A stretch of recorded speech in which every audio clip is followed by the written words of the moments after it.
Welcome in, ladies and gentlemen, to MBR, or as we like to call it around here, Nothing But Rants, the show where I find topics that I'm oddly passionate about and I pontificate upon them. These are not hot takes, but rather takes that I'm hot about. What's up? Really like that. You really like that?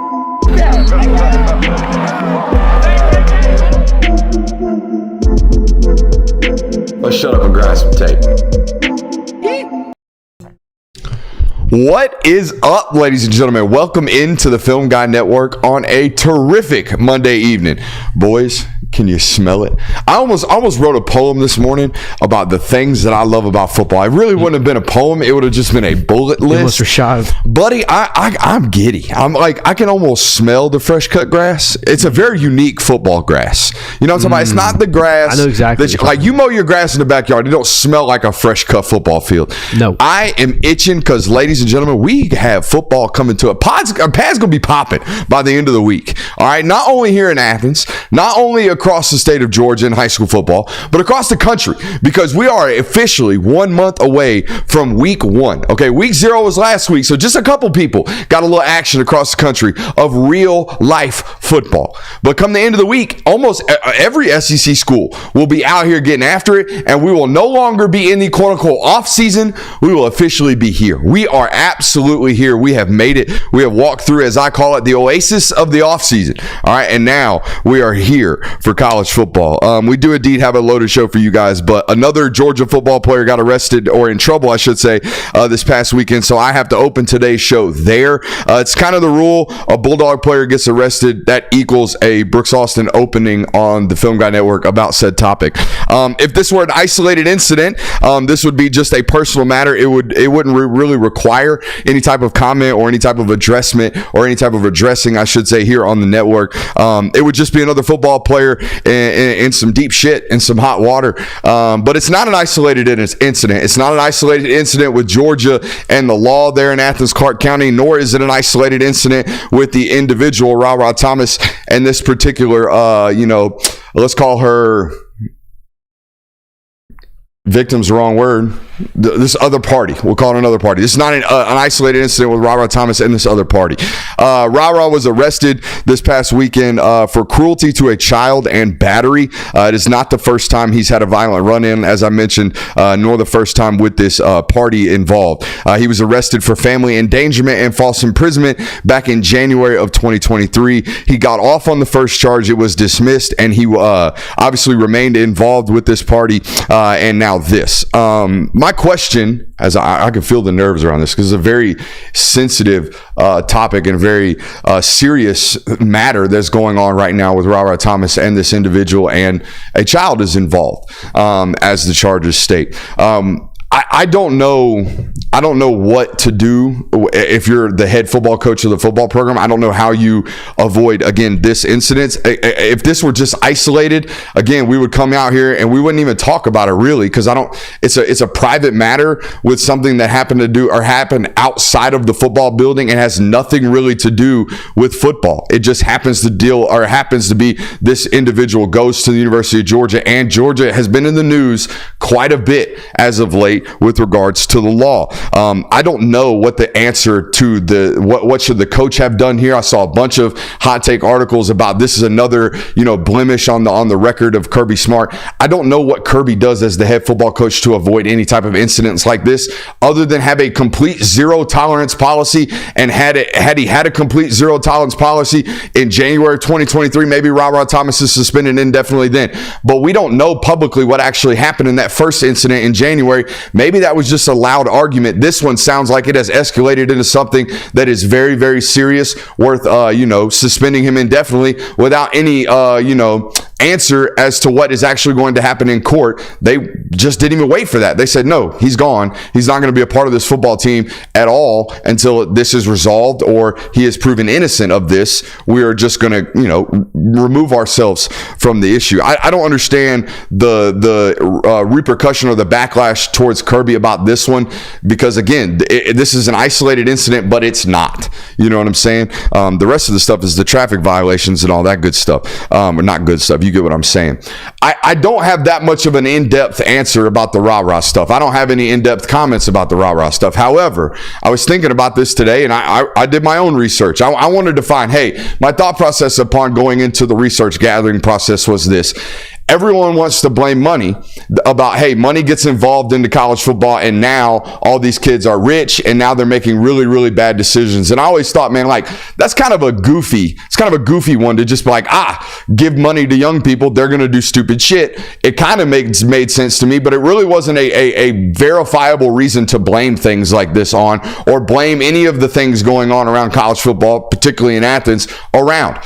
Give kids money. They still need to make good decisions. That was my thought process. However, I go back 10 years, okay, when NIL wasn't even on the landscape of topic discussions, right? 10 years ago, we had no future or no ideals about paying college kids, particularly the type of money that we pay them now. So I go back to an article in 2015, just curious, hey, were college football players getting arrested at a high rate back then versus, maybe the NFL arrest records and the NBA arrest records? So here's the numbers that I found today per a study in 2015. Now, these are overall percentages of athletes arrested in the league or in that specific sport. These are not altered or twisted by the number of players in the league. For example, NCAA college football players, the number of those is drastically higher than that of the NFL. These are specific percentages in those specific leagues. Okay, I want to get that out front before I give you these data points. In the NBA, 3.75%, this is in 2015, 3.75% of the total number of players in the NBA had been arrested at some point. 2.25% of athletes in the NFL had been arrested at some point. You go to college in 2015. Okay, the NBA number was 3.75. The college basketball number is 0.4%. The NFL number was 2.25% in 2015. The collegiate football number was 0.45%. What I am telling you, 10 years ago, data showed us you give an extraordinary amount of money to athletes, their chances of being in trouble drastically increase from less than 1% to over 3% in some cases, to over 2% in some cases of football players. So, long story short, yes, we can kind of attribute some of this to, hey, you have given really, really young people and really, really immature people a lot of money.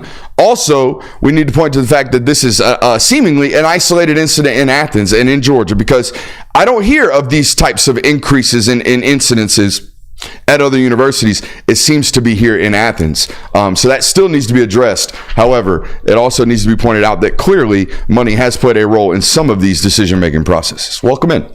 Yeah, I think it just I keep seeing these questions of like Kirby Smart needs to do something needs to change about the program. But the continued question I ask, and I know we have asked this as well, is I just don't know what you could do about this, and I don't know what you could continue to change, because efforts have been made, whether people want to acknowledge them or not. I think efforts have been made, but clearly, I don't know. It just continues to be an issue.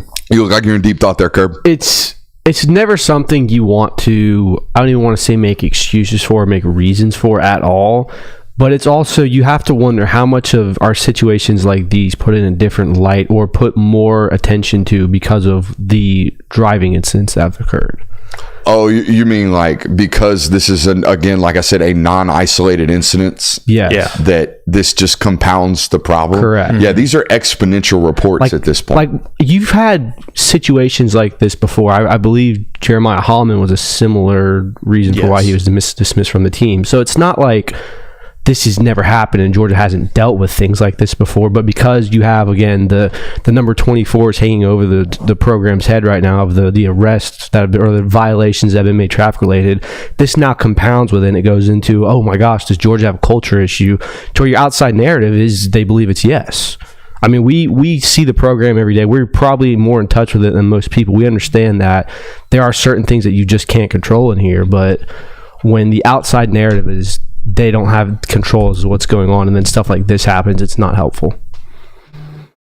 some of my show notes just got changed because Anquan Fagan's just committed to the University of Auburn, Auburn University. Ooh. As the number 9 player in the state of Alabama, committing to Auburn over Alabama and some other schools. So we'll talk about that here in just a second. But yeah, the overall message here, don't know what's left for Kirby Smart to do. It sounds like, as we mentioned about a week ago, this is going to have to be a player-led movement of, hey, we have got to be better. We have got to be better. Welcome in. We got a great show for you guys tonight. We're going to be talking about the national title contenders, those with the most holes and those that seem to be, at least on paper, appear to be flawless heading into this year. Ages in college football are going a little bit nuts. They're getting a little bit wild. We're going to talk a little bit about that tonight. I've got an I Told You So segment that I'm going to lead the show off with because every once in a while, your boy hits the nail on the head. It's a little bit more than every once in a while. It seems like it's a thing. But I like to tell you when I told you so, especially when I'm extremely right, as we were recently. Tennessee slap cooking on the recruiting trail. We're going to talk about that tonight. Does the Big 12 ever have a shot at winning another national title? I believe Kirby added this to the show notes tonight. Curious as to know why. I definitely have my opinion as to why not. And then we're going to play a little game of one crazy prediction. We are nearing the start of college football season. We felt it necessary to give you one of these crazy predictions every single week in the lead up to college football to see if any of these are going to hit. Last year's craziest prediction that hit, and I wasn't even being facetious or wasn't even trying to be hot takey guy. I 100% believed it was going to happen, and it ultimately did. Carson Beck would lead the nation in third down completion percentage. Just drilled it last year. We're going to see if we can hit another one of those types of like 3/4 length shots from long range. No ad reads tonight for you guys because though we spent a good solid year with the folks over there at Prize Picks, they're moving over. We got a different set of partners joining us at the end of this week. We're super excited to bring those announcements to you guys. I want to preface it with saying, come Thursday, I need you ready. I need you ready to throw the full support of this machine and this bandwagon behind our 2 new sponsors that we're going to announce and start rolling out as the week and as the season nears closer. So make sure you're paying attention to that and make sure you're showing support to those who support us. Also hitting that thumbs up button, like, subscribe, rate, review, all the above. However, wherever you support this channel, make sure you're getting after it. If you miss any portion of tonight's broadcast, it will be made readily available over on or wherever you catch your podcast, I should say. However, wherever you catch your podcast, we are readily available. All right. Where do you guys want to start? Do you want to start with I Told You So? Because that's where my notes wanted to start. If that's where you want to go ahead and tell us. Oh, I love I Told You So. I Told You So. Hugh Freeze has now gotten 2 commitments from position players, 3 if you include, specialists, which are cool, I guess. 3 commitments if you include specialists, and 2 additional commitments from former Alabama commits. So he has flipped 2 Alabama commits and landed 3 more in the last calendar week. A few weeks ago, I came on this network and I told you that Kalen DeBoer is battling something in the state of Alabama that Nick Saban never really had to. Not even never really had to, never had to. And that's a competent recruiter at Auburn. Nick Saban coached through 4 coaches at Auburn. Tommy Tuberville's last 2 years, one was a winning season, one was not, were the first 2 years there with Nick Saban's run at Alabama. Then he got the Gene Chizik years out there at Auburn, which just pretty much culminate with Cam Newton and then nobody, which rolled into the Gus Malzahn years of recruiting at Auburn, which was a non-recruiting festival under Gus Malzahn. They pretty much hovered anywhere from 12 to 20 on the annual recruiting rankings. All right, and then there's the Brian Harsin years, which you guys know was about as big of a joke as it could possibly be, especially on the recruiting trail. And then he had 1 year of recruiting against our man Hugh Freeze, in which he lost 4 out of the top 10 battles in the state of Alabama. Okay, he signed 3 of the top 10 players. Auburn signed 4. So in the 1 year, Nick Saban actually had to recruit against somebody that was worth a shit on the recruiting trail. He actually lost the state. And right now, Kalen DeBoer is getting his eyes boxed in right now by Hugh Freeze. All right, Hugh Freeze is doggy walking the state of Alabama. All right, players ranked number 3, 4, 5, 7, 8, 9, and 10 are Auburn commits right now. Number 2, Jared Smith, is predicted to land at Auburn. All right, so it ain't even close right now. They're going to sign 9 out of the top 10 players, 8 out of the top 10 players. The other 2 in the top 10 in the state of Alabama, Naeem Offord and our guy Zion Grady, are going to Ohio State.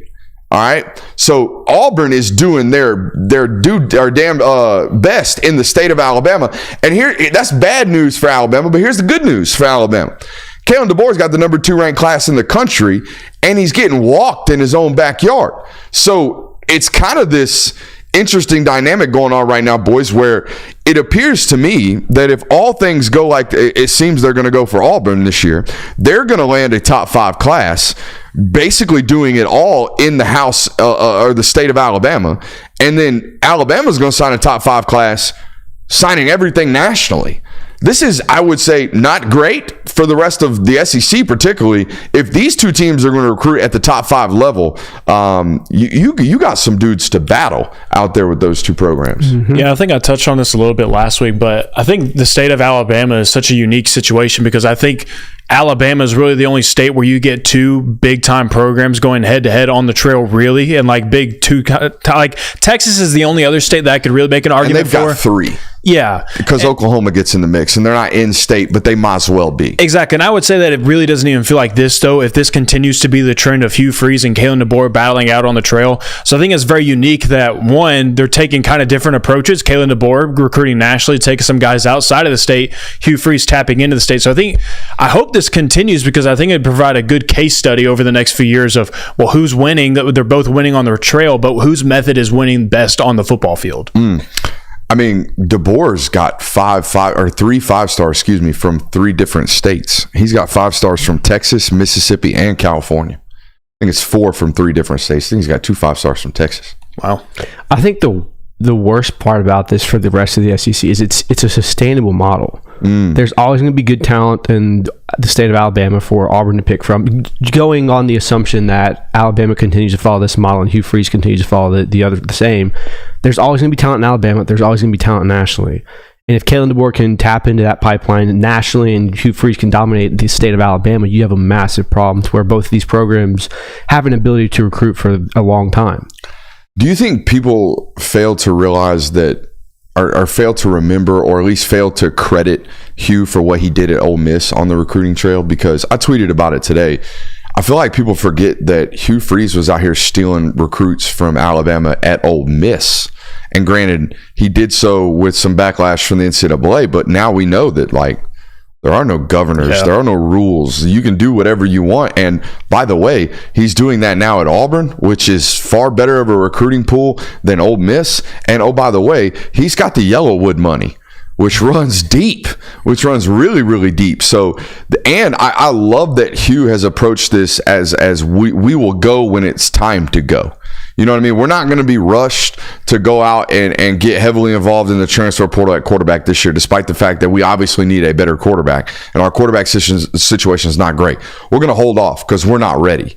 We're going to wait until the next year instead of just constantly pushing the chips in every single calendar or every single cycle, I should say, rather. So I like what they've got going on. I like the idea that I walked into the Omni hotel room at 12 or hotel lobby at 12:30 the night before Hugh Freeze was supposed to speak to the media, and he was already humming up and chumming up the media in the hotel lobby.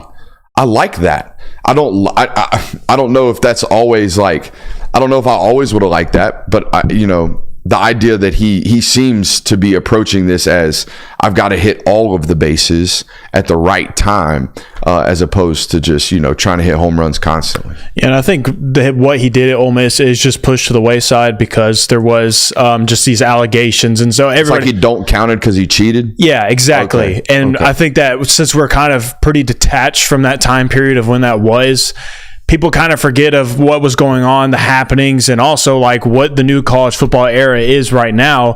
And so I think it was, Hugh Freeze coming in, he's not going to be able to recruit because he's a phony, and we know that because the only way he got recruits is because he cheated. Well, now, the door is open for him. He can have the pick of the litter, and he's also a really good recruiter as well. Chat's talking about Auburn is not going to have a top 5 class and laughing at it. They're 7th right now prior to the addition of Anquan Fagans that just hit about 15 minutes ago, and they got a good chance to land 5-star Jared Smith. So where do you see them going? Because I see them going up. I don't see them going down, or at least holding where they're at. I know there's a bunch of 5-stars left out there. I know Tennessee's got a 5-star or a top 5 ranked class, and they're in the mix for guys like David Sanders. They're probably not going to land Jamie French, but they're in the mix for other 5-stars. But where do you see Auburn's class going? Because it ain't going to freaking plummet. Plus, if they don't land a top 5 class, it'll be a top 10 class. And when's the last time Auburn had one of those? It's been a minute. You're seeing massive improvements on the recruiting end at Auburn, no matter where they end up this year. I mean, they've basically solidified themselves as landing a top 10 class, I think. And the point remains, you've got a problem if you're Alabama. You've got a problem because there's competency at Little Brother's program, and that's not happened in 20 years on the recruiting trail. That's the problem. The point remains, nonetheless. Despite wherever Auburn lands, Auburn landed with 10 of the top 11 players in the state, or 9 of the top 11 players in the state, and you didn't get any of those. That's important to notice. I think it's also important to bring up that Auburn was a batted ball away from everybody looking at their season last year completely different. I mean, in the Iron Bowl, they were literally a batted ball away from beating Alabama, probably keeping them out of the college football playoff. And then, I mean, that you end the season by winning the Iron Bowl your first year. Hugh Freeze, you had Georgia on the ropes as well at Jordan Hare. I mean, that season would have looked completely different just by beating Alabama. I mean, you had them on the ropes till the very end, should have won that football game. So I think that people would be looking at them completely differently and giving them a lot more respect, adding on what they're doing on the recruiting trail right now. I mean, shit, they were God dang, phone's going crazy. They were a fourth quarter comeback away from beating Alabama and Georgia this year. Yeah.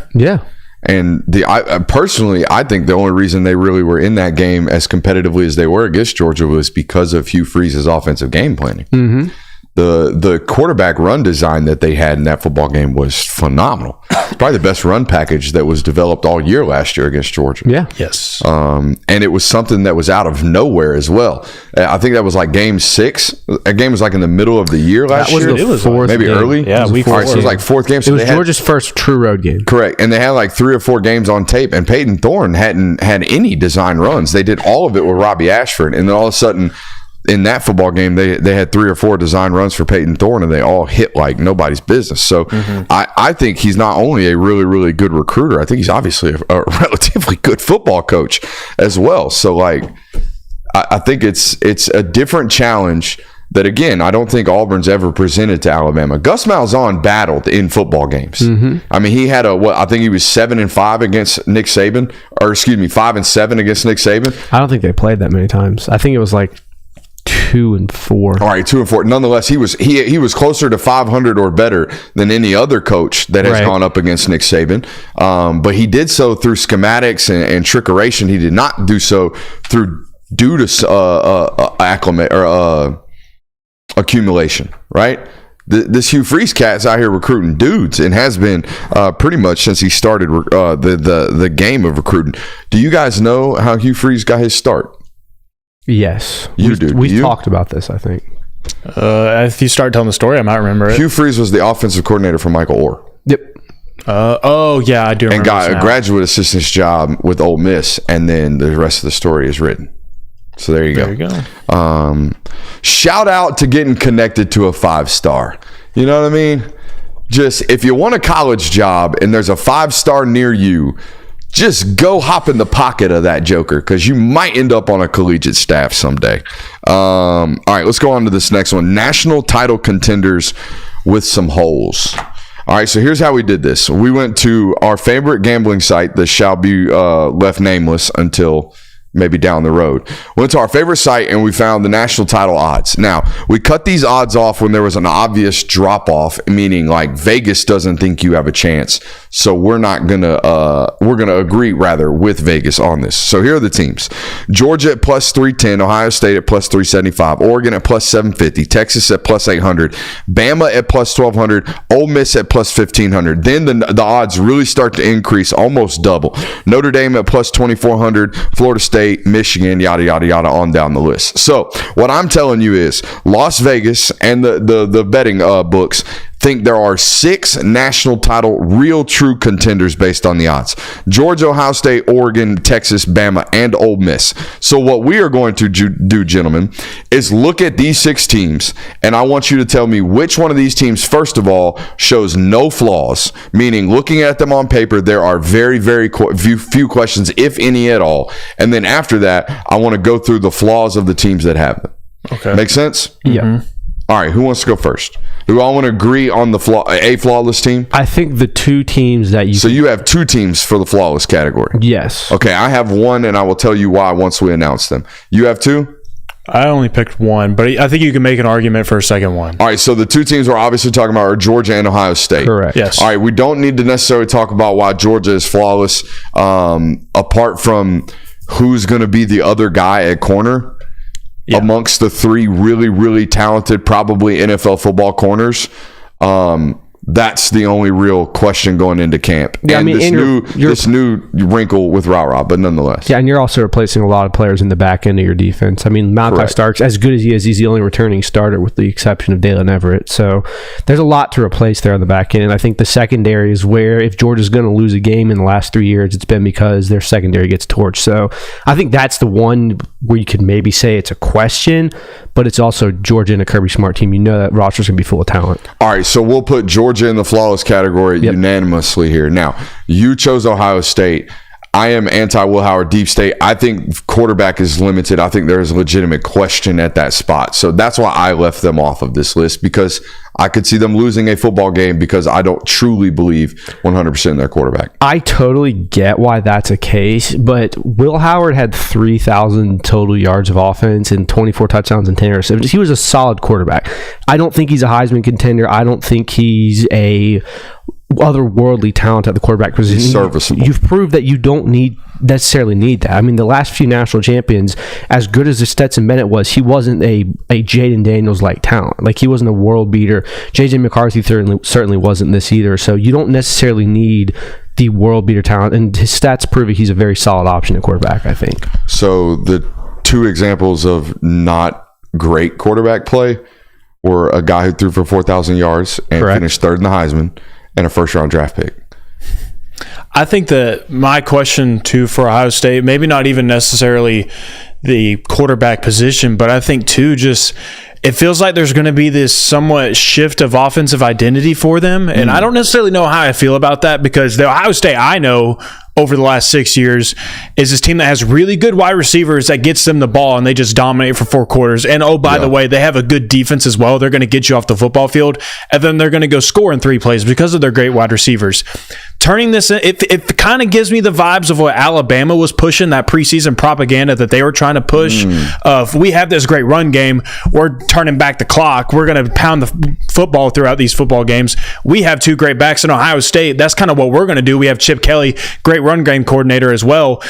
I don't know if I can fully trust that until I see it. I just kind of want to see what that looks like, what that feels like, because I think if you get too drastic of a change on offense, you're kind of losing what you've benefited from over the last few years. I would be more apropos to have a lot of doubts about this whole identity change and maybe becoming more of a run-based offense if it weren't Chip Kelly. Yeah. Like, Chip Kelly took his offensive scheme and his run game and then proceeded to lead the NFL in rushing for like 4 years, while simultaneously being considered a shitty NFL coach. Real weird. real weird situation there with Chip Kelly. All he did was go 10-6 and get fired in Philly. And everybody thinks he's a shit. It didn't work. It didn't work in the NFL. No, it worked. He just wanted NFL guys to practice at 6:30 in the morning, and they all said F you. That's what really happened, right? But no, it worked. The guy's football acumen and football methodology certainly pays dividends on the field. So I am with y'all in the sense that if I were to just go paper for paper, like on paper, I think Ohio State has just as good of a roster as Georgia. I just don't necessarily 100% believe in the quarterback play, because I 100% believe that if you don't have a quarterback that can go, like I said last week, that can go 330, Meaning, in a football game, if he has to, can he do this? Can he throw for 330 yards on 75% completion? Can he throw for 3 touchdowns and not turn the ball over? Because sometimes in this sport nowadays, that is what's required to remain perfect, particularly in December and January. I think it's going to play out more and more. And if you don't have that guy, you have a flaw, in my opinion, and that's the flaw for Ohio State.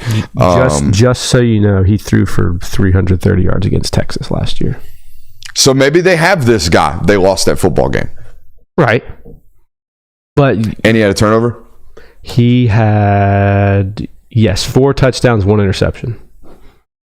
So he kind of got it, but he didn't. He does that. He does that with Ohio State's roster. He's winning the football game. Right. Mm-hmm. Okay. So this is a little fair. He did do that. All right. So maybe he can muster up this type of performance. I got to see it before it's fine to have reservations. I'm not out here like clamoring like you have to support this, but I don't think he's as much of a liability as people want him to be, because he's not the CJ Strouds and the other guys that you've seen at Ohio State the last few years. Punch a hole in Oregon's roster right quick. I don't have necessarily a hole to punch in that roster. I have concerns with the fact that you're having your first year in a Big Ten schedule and you're going to do a lot of traveling. Punch a hole in Oregon's roster right quick, because I got it. I think my biggest hole right now with Oregon is not even on the roster. It's Dan Lanning in big games. Still kind of waiting on you for that one. Still, that's kind of that's really the only criticism I have of Dan Lanning as a head coach. Both times we were in these big game situations, kind of got a little questionable. Kind of felt like you hindered your football team just a little bit. Great coach, but still. There goes our scheduled interview with Dan. I said great football coach. I said it's the only question I have. That's a joke. Fair question. Y'all do know why.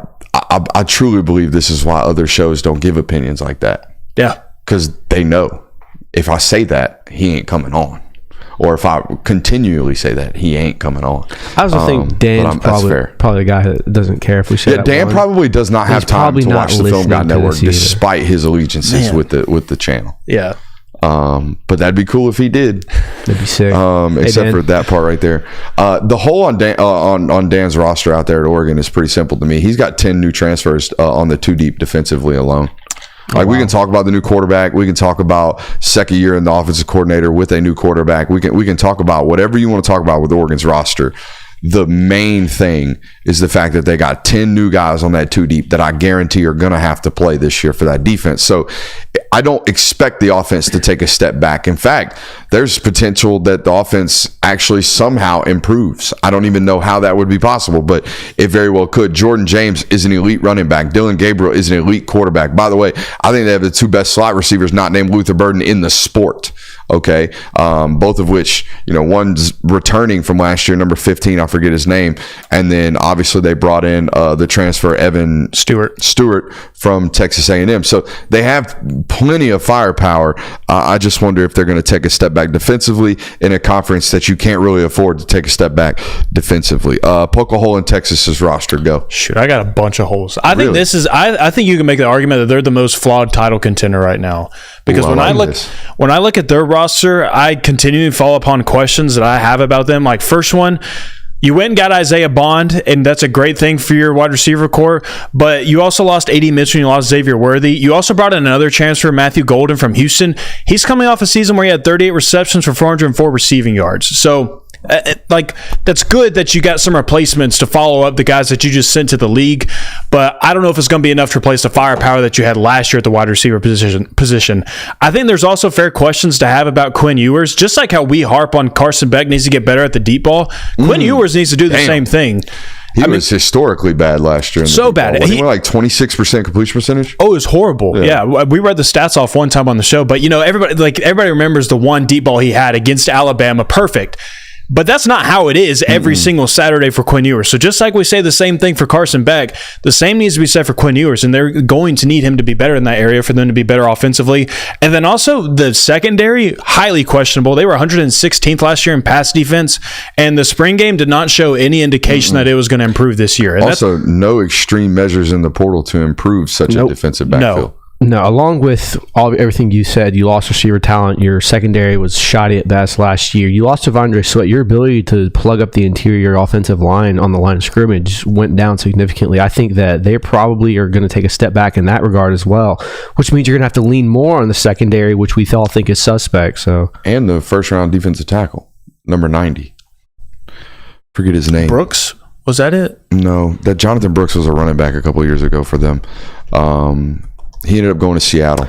I think his name will pop up immediately. I think people are really falling in love with the Byron Young? Byron Murphy. Byron Murphy. I think people have really fallen in love with the lore of, Texas is finally back. They're actually back. They're a playoff team that they've kind of looked past all of the other flaws that this team has. I mean, it's Quinn Ewers, it's Steve Sarkisian, which we all know he's an offensive genius. Texas is going to be a good football team. And by the way, they're suffering again from what I think Oregon's. I think a lot of teams are going to realize how difficult it is to play a new conference schedule. 9 defensive transfers on the 2 deep on a defense that was really, really bad last year, particularly against the pass. They were okay against the run. They were okay in havoc plays, but outside of that, it's like, hey, can Anthony Hill make a bunch of plays for us this year? And then everybody else needs to take a drastic and massive leap. They were so down bad at defensive tackle, they took 2 defensive tackles from Arizona. They took our guy Bill Norton. Yeah, Sir Beats a lot, Bill Norton, and they took Bill Norton's starter at the nose tackle position from Arizona. So when you're reaching to the depths, shout out Bill Norton. I bet the Beats are sick, but when you're reaching into the depths of the portal for Bill Norton, your defensive line is your cupboard's pretty barren right there. All right, poke holes in Bama's roster. Go. Wide receiver core to start. It's not great. Yeah, that'd be the first one, and then also too that's a lot to replace in your secondary. A ton, all across so the much. board. You Malachi Moore's still there, correct? Though yes, going to play safety this year. So he is there, and that's great that you have a return. And they got Keon Saab from Michigan. That's right. They did get Keon Saab. That was a big transfer get for them, but still, I mean, a lot of freaking talent in that secondary. I mean, arguably the best, most talented last year in college football. That would be my biggest concern right now for Alabama. Then altogether, just the amount of players that you did lose to the transfer portal after Nick Saban retired, I think that just creates questions of its own. This will be the thinnest and probably the worst Alabama's been at corner in 15 years. Yeah. Good Lord. Yeah. Since Saban was there. I mean, we're going to say that a lot, I would imagine. Right. This is the first time since or whatever. I mean, but it's noticeably impacted their corner depth. You're right. But you lose 2 guys to the draft, both of which were underclassmen. No, Kool-Aid was a redshirt junior, right? I think he came back for another year. He was draft eligible after the 2022 season. No, 2022 season. But nonetheless, they're hurting a little bit at the corner spot for sure. Yeah.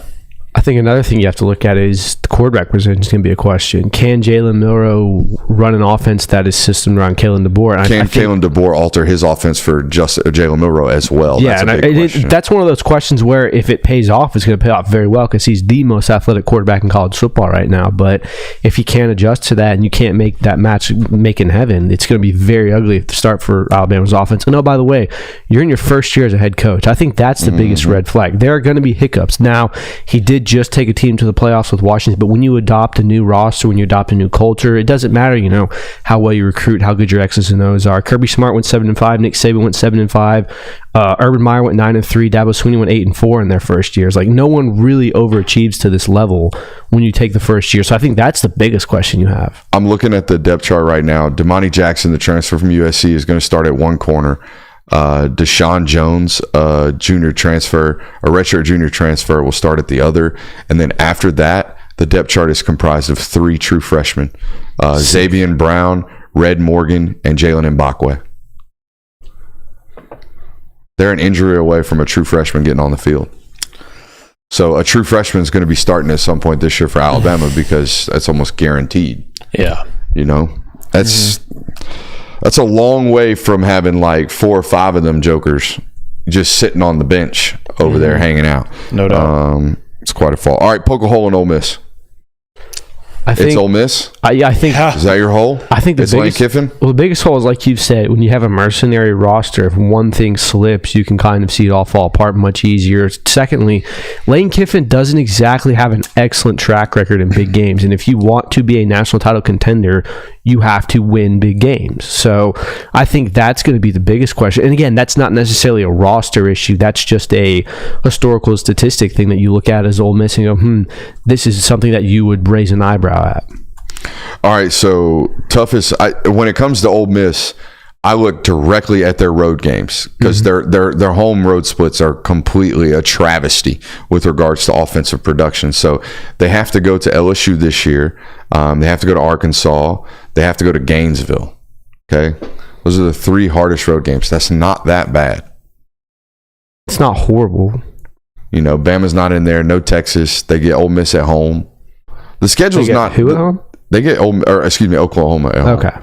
The schedule's not terrible. It's not terrible, no. It's not terrible at all. It's Furman, Middle Tennessee, Wake Forest, Georgia Southern, Kentucky, South Carolina, LSU, Oklahoma, Arkansas, Georgia, Florida, Mississippi State.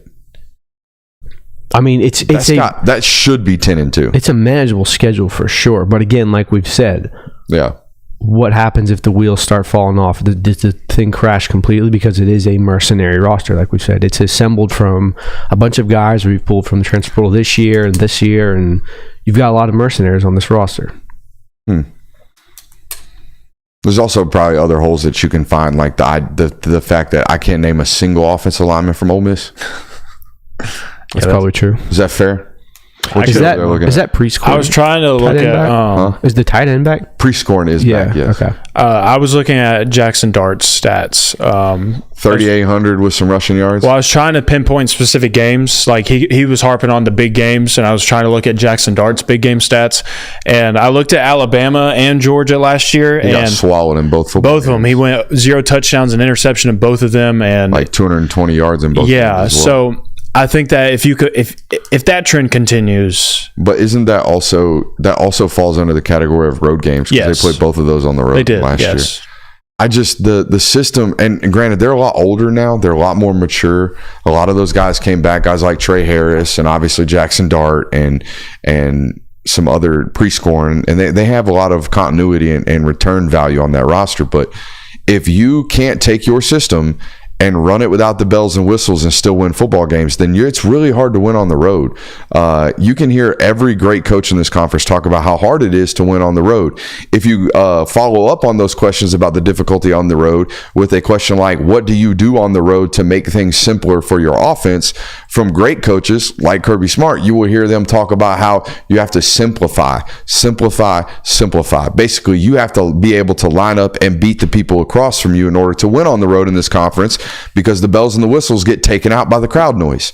If Ole Miss can't do that, they're not going to be able to win on the road this year. That has been their biggest problem since Lane's been there and since that offense really has been created in college football. It doesn't travel well, especially in this conference when it's really, really, really, really, really loud everywhere you go. Meat and potatoes on the road. That is absolutely it right there. We talked about that. Let's talk about these ages in college football. You have a stat for us there, Curb? Yes, I do. So this year, the 2024 college football season, there will be 7 players beginning their 7th year at least of college football. 7? The 7? Yes. Is that what you're counting in your head? I was like, what is he about to drop? Yeah, I have to do the Spanish numbers like I do the alphabet. If you tell me O, I have to go LMNO with Spanish numbers. You said 7, so I had to go 5, 6, 7. I'm over here doing that. Does your brain do that with the alphabet, or can you immediately? Some letters I can, some letters I can't. What's after P? Q. Nailed it. See, I would have had to go MNOPQRS. It's all right. The more you know. The more you know. What were we talking about? Just keep saying the alphabet. 7 players are starting their 7th year at least in college football. Some of the most notable names is Cam Rising, quarterback for Utah. He started college football in 2018. Yep. At Texas. We were both still in high school, weren't we? Yeah. That was my first year out of college into the real world. I was a junior in high school. Good Lord. The longest tenure one is Cam McCormick, tight end for Miami, started in 2016. Tyler Shuck, Louisville quarterback, started in 2018. Brant Kuth, tight end for Utah. So Utah's got 2 guys that have been on here for 7 years. Word up. Are they Mormon too? I don't know. This guy doesn't look very Mormon. Because, he could be one of those super old 7 years too. There's a lot of names on this list of you're like, holy shit, they're still here. Gary Bohannon, former Baylor quarterback, he's at BYU now. He started playing college football in 2018. Is he even starting at BYU? I don't know. I don't think so. But that's what I was about to say is every single one of these players, outside of Cam Rising, I guess, like, not really worth a salt. It's not even worth this. Like, there's not an NFL player on this list. Well, no. Yeah. If they were, they'd be gone. We're not even talking about like, oh, you're a quality like college starter. Yeah, no. It's just like you're a quality body. Yeah, you're just hanging around. This is the last year of this, right? This is it. Yes. Thankfully. So we shouldn't have any more COVID additionals. No, should not. Right? Because if you were on a roster in 2020, you have the ability to get this. So 4 years out, I thought it was going to be basically till 2026, technically. Because you could be on a roster in 2020, red shirt in 2020, medically red shirt, the 2020 year does not count. You can medically red shirt in 2021, take a real red shirt in 22, and then you have 3, 4, 5, 6 to play. Yeah, you're right. 2026 will be the last year of this. But we are going to see more and more of these phased out, I believe. It was so predictable. I wish you know what? Our next employee might be an employee whose job is to categorize everything we ever say. How about that? What do you 2016 recruit? And here's why I need this. Because we've had so many good takes and we've been like, man, when did we say that? Like, prime example, I remember being on Keith Miller's show. He's a scout from California. And I was on his show when the news that broke that Mark Emmert was going to give an additional year of eligibility to everyone who is on a roster in 2020 across all sports. And I immediately threw my hands up and I said, this is the stupidest thing I've ever heard. And Keith Miller was like, why? I said, it's an obvious backlog. It's obviously going to create a backlog. If we just take this large group of people and we push them back 1 year, well, what are you going to do to the next incoming people? You're just going to push them down another year. And guess what? They ain't got nowhere to go. High school seniors in 2020 couldn't just be like, hey, I'm going to redo my senior year. Mm-hmm. I'm going to play another year to avoid this backlog. So it was so obvious to me. How much you paying? Not enough. But no, we do need a off-air producer. I feel like I can't give y'all any more, like certain things still slip through the cracks every once in a while because we've got too many things going on. So I want somebody that's just there to categorize clips, like going and finding the one about Hugh Freeze, like that. We said that a week and a half ago, and I wish I could just be like, hey, remember that time I said that thing about Hugh Freeze? Go find it. And then he goes and finds it and we play it. So there is the resume or the job description for the title of the next employee for this company. I like it. There we go. All right. Where were we at? We've got a couple topics left. Tennessee. I want to talk about Tennessee. Tennessee's been out here battling, and I'm talking about winning them. Like, Tennessee's out here winning battles against, like, the big boys, Georgia and Ohio State, and they've nabbed somebody else here recently, like Oregon. And I'm not talking about Tennessee beating out Kentucky. I'm not talking about Tennessee beating out Missouri. I'm talking about Tennessee going to bat on the recruiting trail against dudes and coming out smelling like roses. All right. Just recently, they flipped Deshaun Brame, a 4-star tight end out of Kansas that was committed to Oregon. I absolutely love this kid's tape.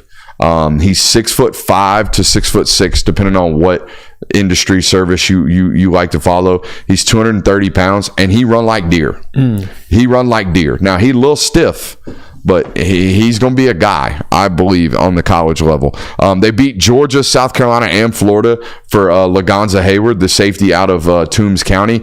And they not only beat those programs, they were first to this prospect. So their prospect identification process is really, really good, because the main reason I should say that they beat out South Carolina, Florida, and Georgia for Lagonza Hayward is because they were first.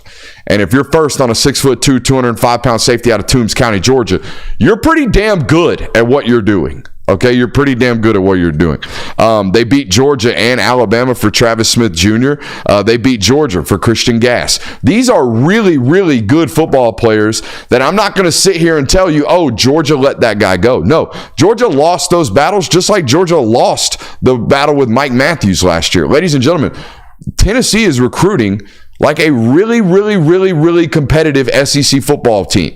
And if you do this for enough years, you won't just be a really competitive team on the trail. You'll be a competitive team in the college football playoff picture, okay? And it's not, he must have juice behind closed doors because we've talked about it. He ain't got juice out in front of a microphone, talking about Josh Heupel. He is not one of these flamboyant, gravitational pull type aura human beings in front of cameras. Never has been. On the sideline, doesn't even look like one of these. Doesn't even look like a high energy, high juice individual. However, he must recruit like one behind closed doors, or maybe Spire Sports does. But hey, he just beat Oregon for a guy too. So it ain't just the money, because if it was just about the money, Deshaun Brain would still be at Oregon. All right? Because you ain't winning money battles against Oregon. You must be winning recruiting battles against Oregon, as you were in some of these other situations. This is kind of the first season where it's felt like Josh Heupel and Tennessee are actually creating like serious attention and momentum. Yeah, not like top 12 recruiting buzz, nabbed a couple 5-stars. We're talking about battling in major battles. Yeah, like we have a recruiting class, and it's great because Nico Iamaleava is in this class. Like, it's not that. It's George McIntyre is in this class, and there's a whole bunch of other really good football players in this class as well. And they're stacking it every single year. Now, it's getting to the point where next year you're going to have Nico and you're going to have George McIntyre in this class, and then you're going to have Mike Matthews and some of these, and Travis Smith and all these other wide receivers that you're getting. And the defensive side of the football is what's really impressive, is that they're getting some dudes on the defensive side of the football. And that's kind of been the whole thing, and the whole knock against Tennessee and Heupel is, okay, it's great that you have this terrific offense and it works, but your secondary has been susceptible. Well, they're recruiting on the defense side of the football now. I study a lot of football. You guys know this. More so Tennessee than probably any other school that I watch that's not Georgia. Defensively, everything that they do makes so much sense to me as to why they are doing it. In 2022, they were one of the most blitz-happy football teams in the country. They gave up a bunch of explosives in the passing game. The reason being, they could not get home with just 4, so they became a blitz-heavy team. They didn't have a good defensive back core that could hold anybody up. Okay, so it didn't matter. If I gave you a second or 3, we were cooked. So I might as well give you a second and hope to get you on the ground. So they became a really blitz-happy football team. Last year, James Pierce develops into one of the best pass rushers in all of college football. So you know what they stopped doing last year? They didn't blitz near as much last year. All right, they stopped giving up as many explosives last year. They changed football identities defensively week in and week out, and just continued to get better on the defensive side of the football. And now they're recruiting dudes on that side of the ball. And we know that offensively they're going to be competent. In fact, we know offensively they're probably going to be in the contention for top 5, more than likely top 3 offensive unit in the conference. That's what they've done over the last 3 or 4 years with this football coach. So, and Lord knows they're going to be able to run the football. As long as he's there, they're going to be able to run the ball. So the stock is looking up for Tennessee, whereas all the other traditional SEC East foes, it looks like it's heading down.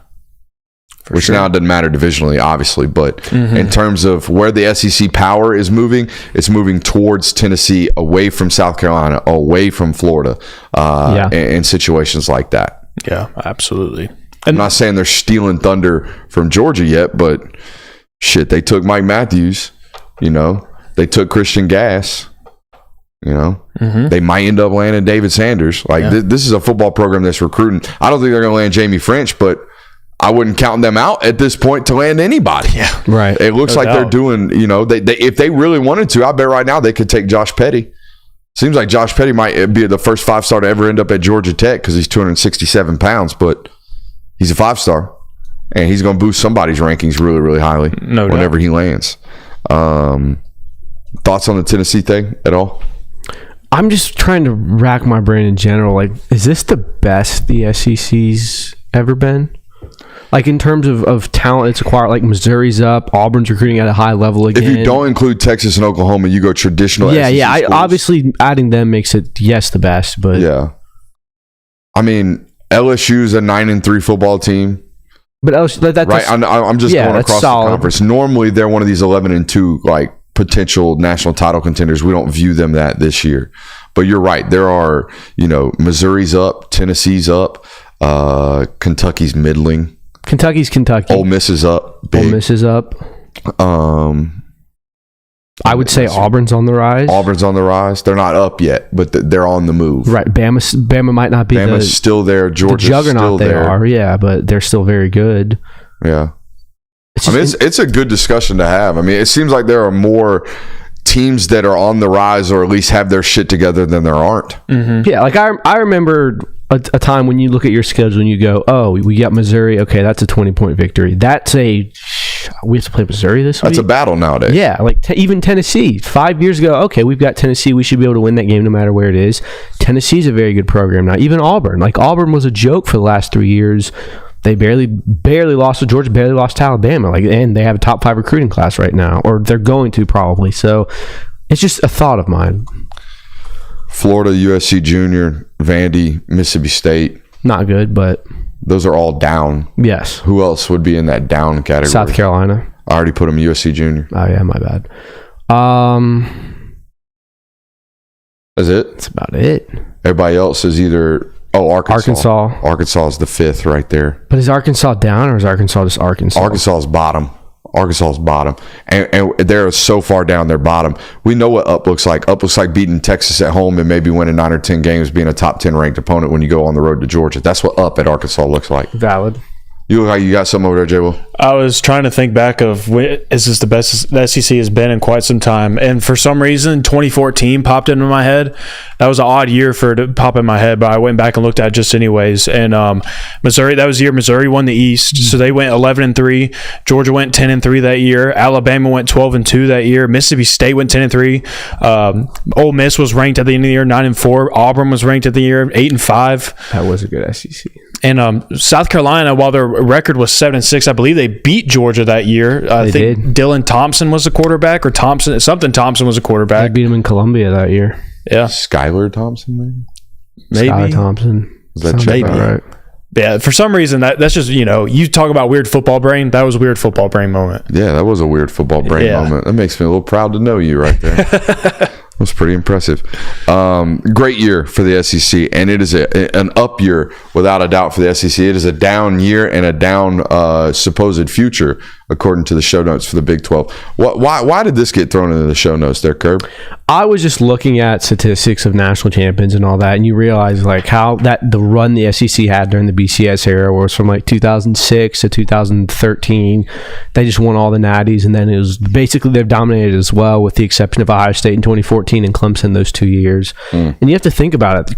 Texas was the last Big 12 team to win the natty. That was in 2005. They're no longer in the Big 12. So even if Texas wins a national title, it won't be a Big 12 thing. And I'm just kind of thinking, like, is the Big 12 ever going to be able to win a national title with the way that college football is set up right now and the teams that they have? All right, so I broke this into categories of no shot and I could see it happening.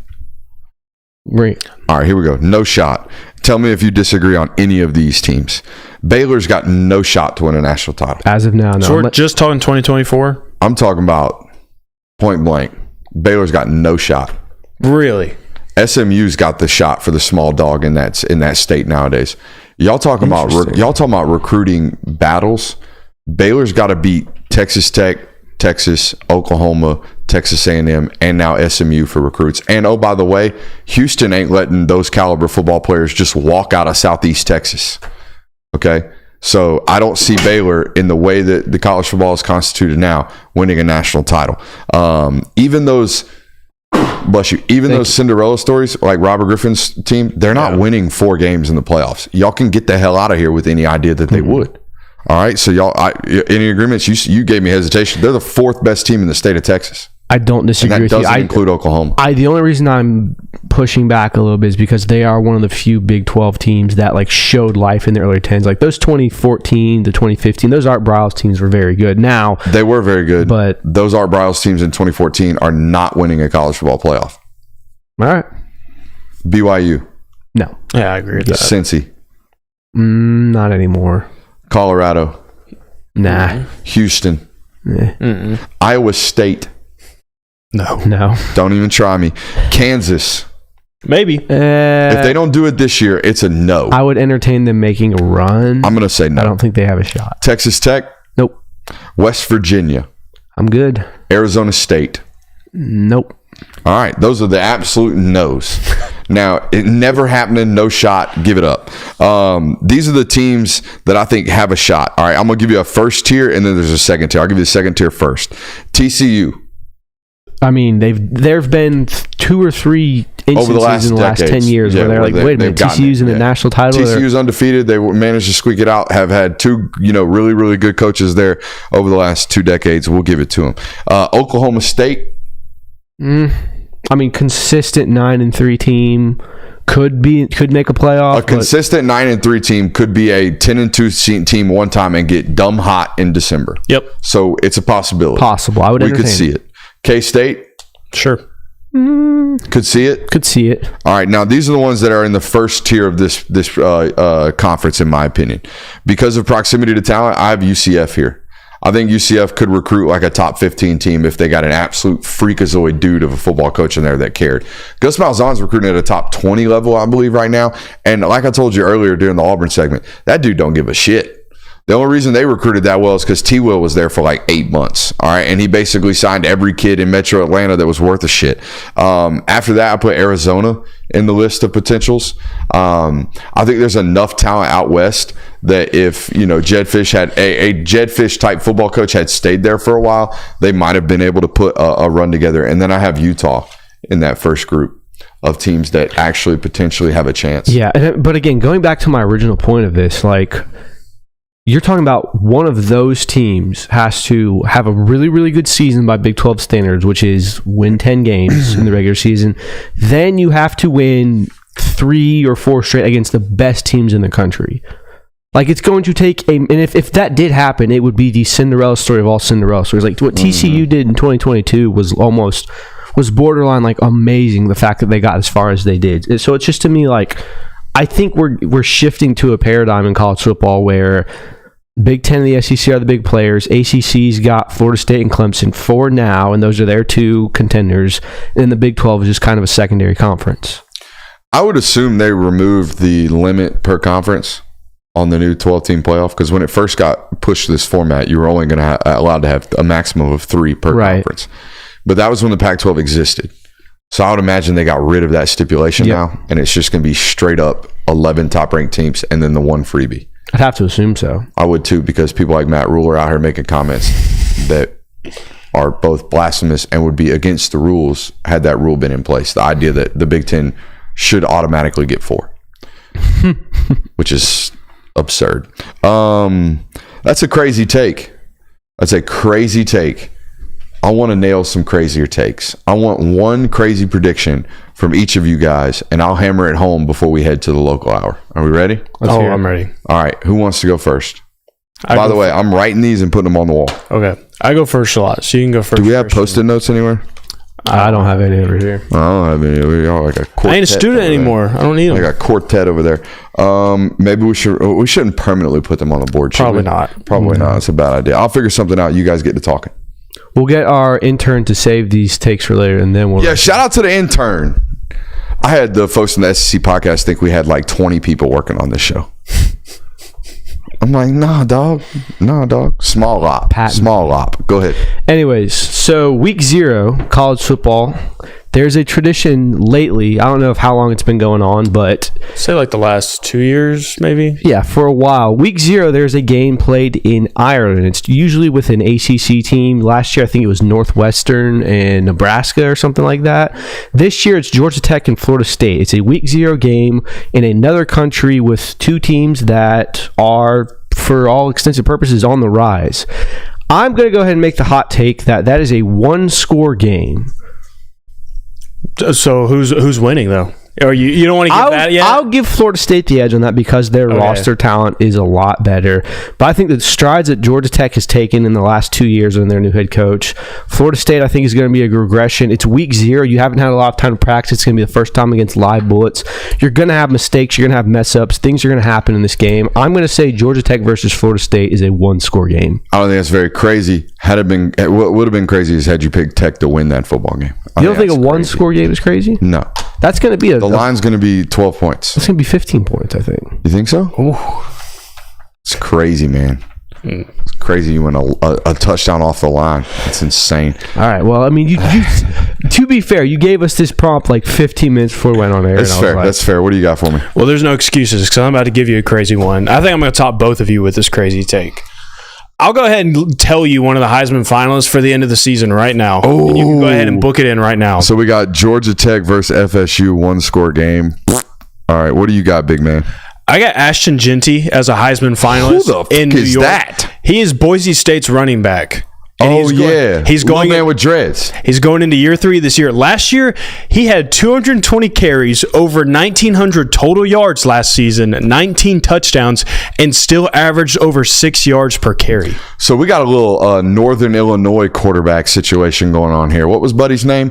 Oh my God, that was like 2014. Remember Mans finished 3rd in the Heisman that one year and was on a doggy doo-doo Northern Illinois football team. They weren't doggy doo-doo. I know, but they ended up losing late, and they were doggy doo-doo because they had a non-Power 5 schedule, and they lost a game that they were heavily favored in. Do you think Boise State wins enough football games for Mans to win the Heisman? Well, that was my other point. Jordan Lynch in 2013. Jordan Lynch. That was my other point of kind of harping on this, is that the group of 5 now is going to be in a bigger spotlight more than it ever has been because they hold a playoff spot. And I think Boise State is one of these teams that very well can end up being one of these group of 5 teams that takes a playoff spot.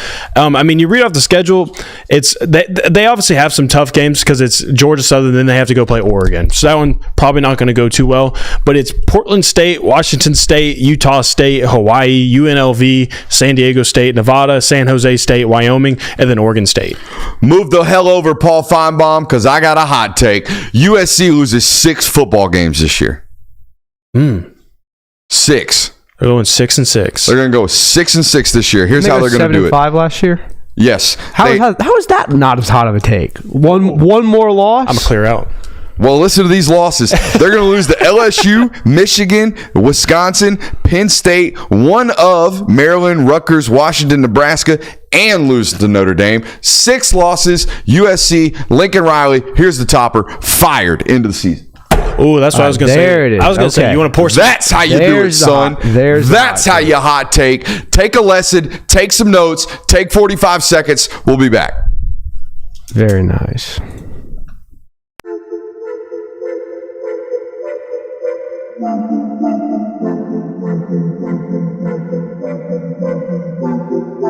Welcome into Talk the Dog, the show where we find a bone to pick and a take to give. These are not hot takes. These is dog takes. Can I talk that dog?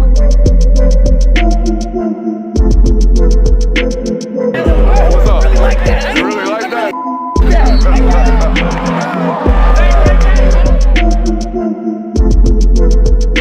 Let's shut up and grab some tape. Chad said we're sleeping on Miller Moss as if Lincoln Riley didn't find a way to go 7-5 with the number 1 overall pick. Facts.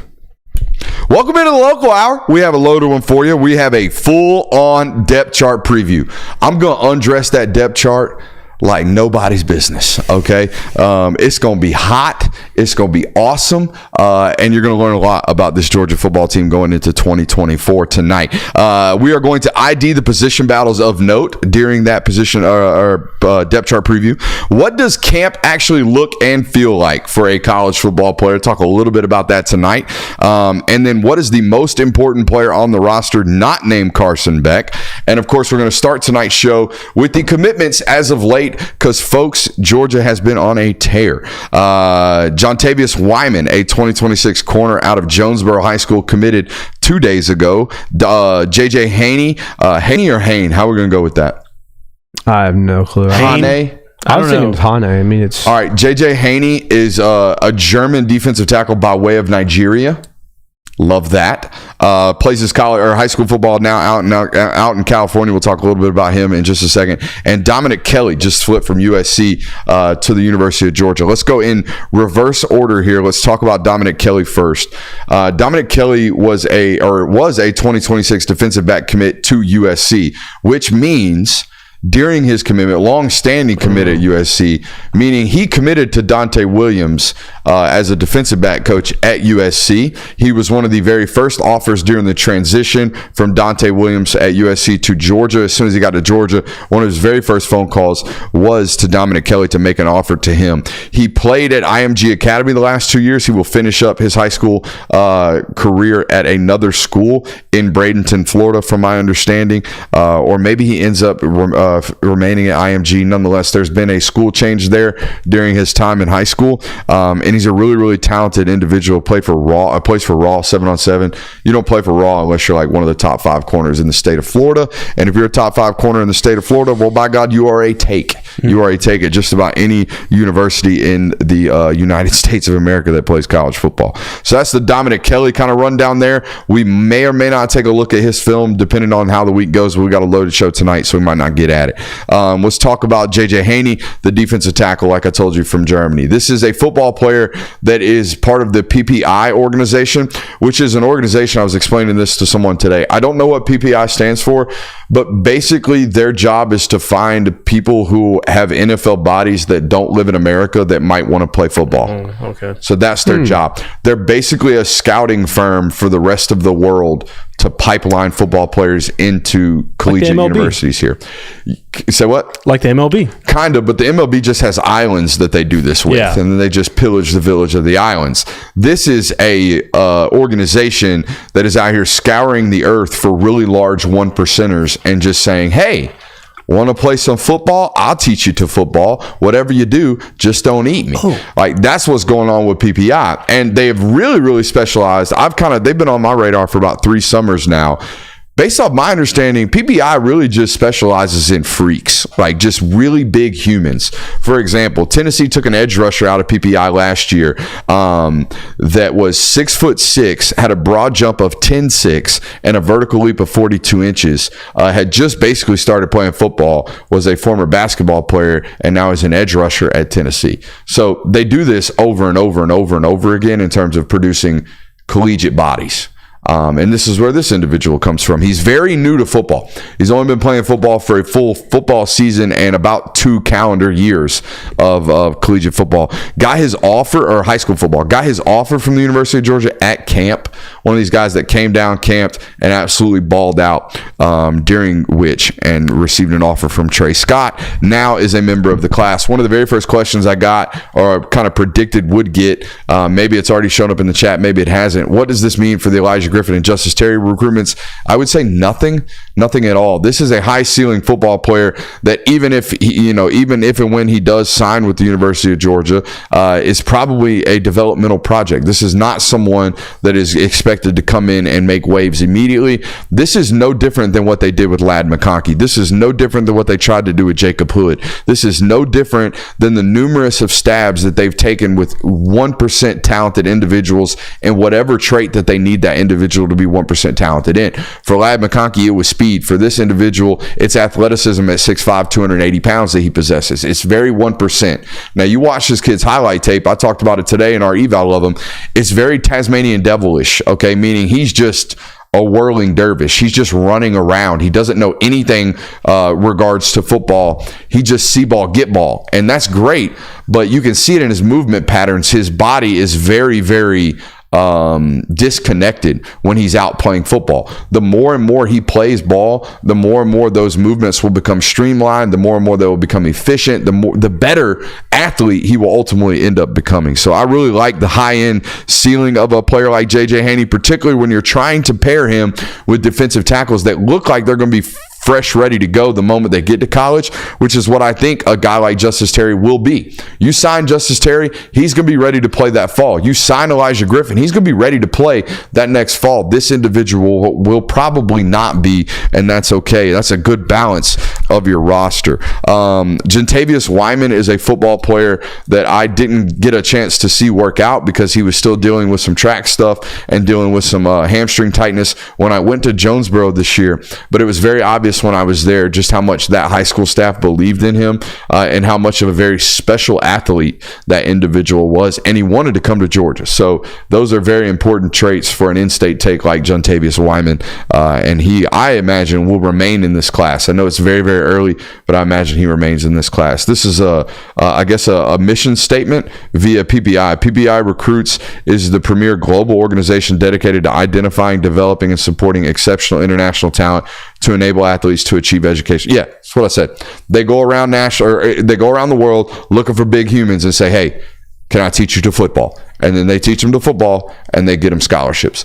By the way, now that the chat has helped us out, I want to take this moment to do something completely unnecessary, and that's cook the oil industry once again. I made a statement the other day. Oil tycoons, not like they're brilliant. You know, it's kind of just hey, let's find a spot, hope we strike oil, literally, hope we strike oil, and then all of a sudden, we're like one of the richest human beings in the world. One of you guys took offense to that, and you sent me an article about how oil companies are started. And the first step was find capital. All right, we got to raise some money. The second step was put together a management team. Okay, that's every business. The third step was get out and find a hole. The fourth step was hope the hole got oil. The fifth step was now you're rich. Sixth step was repeat process if not rich already. You're not brilliant, oil folks. Now, the engineers that run your plants, they're probably brilliant. They probably went through a lot of mechanical engineering classes, and they're probably really smart to run those machines. You idiots that decide where you're going, y'all are just lucky. That's it. And I don't want to hear nothing else on the topic. All right, we can move on from that. Make sure you hit that thumbs up button, like, subscribe, and rate and review. And it's literally called striking oil. It's a euphemism for luckiness.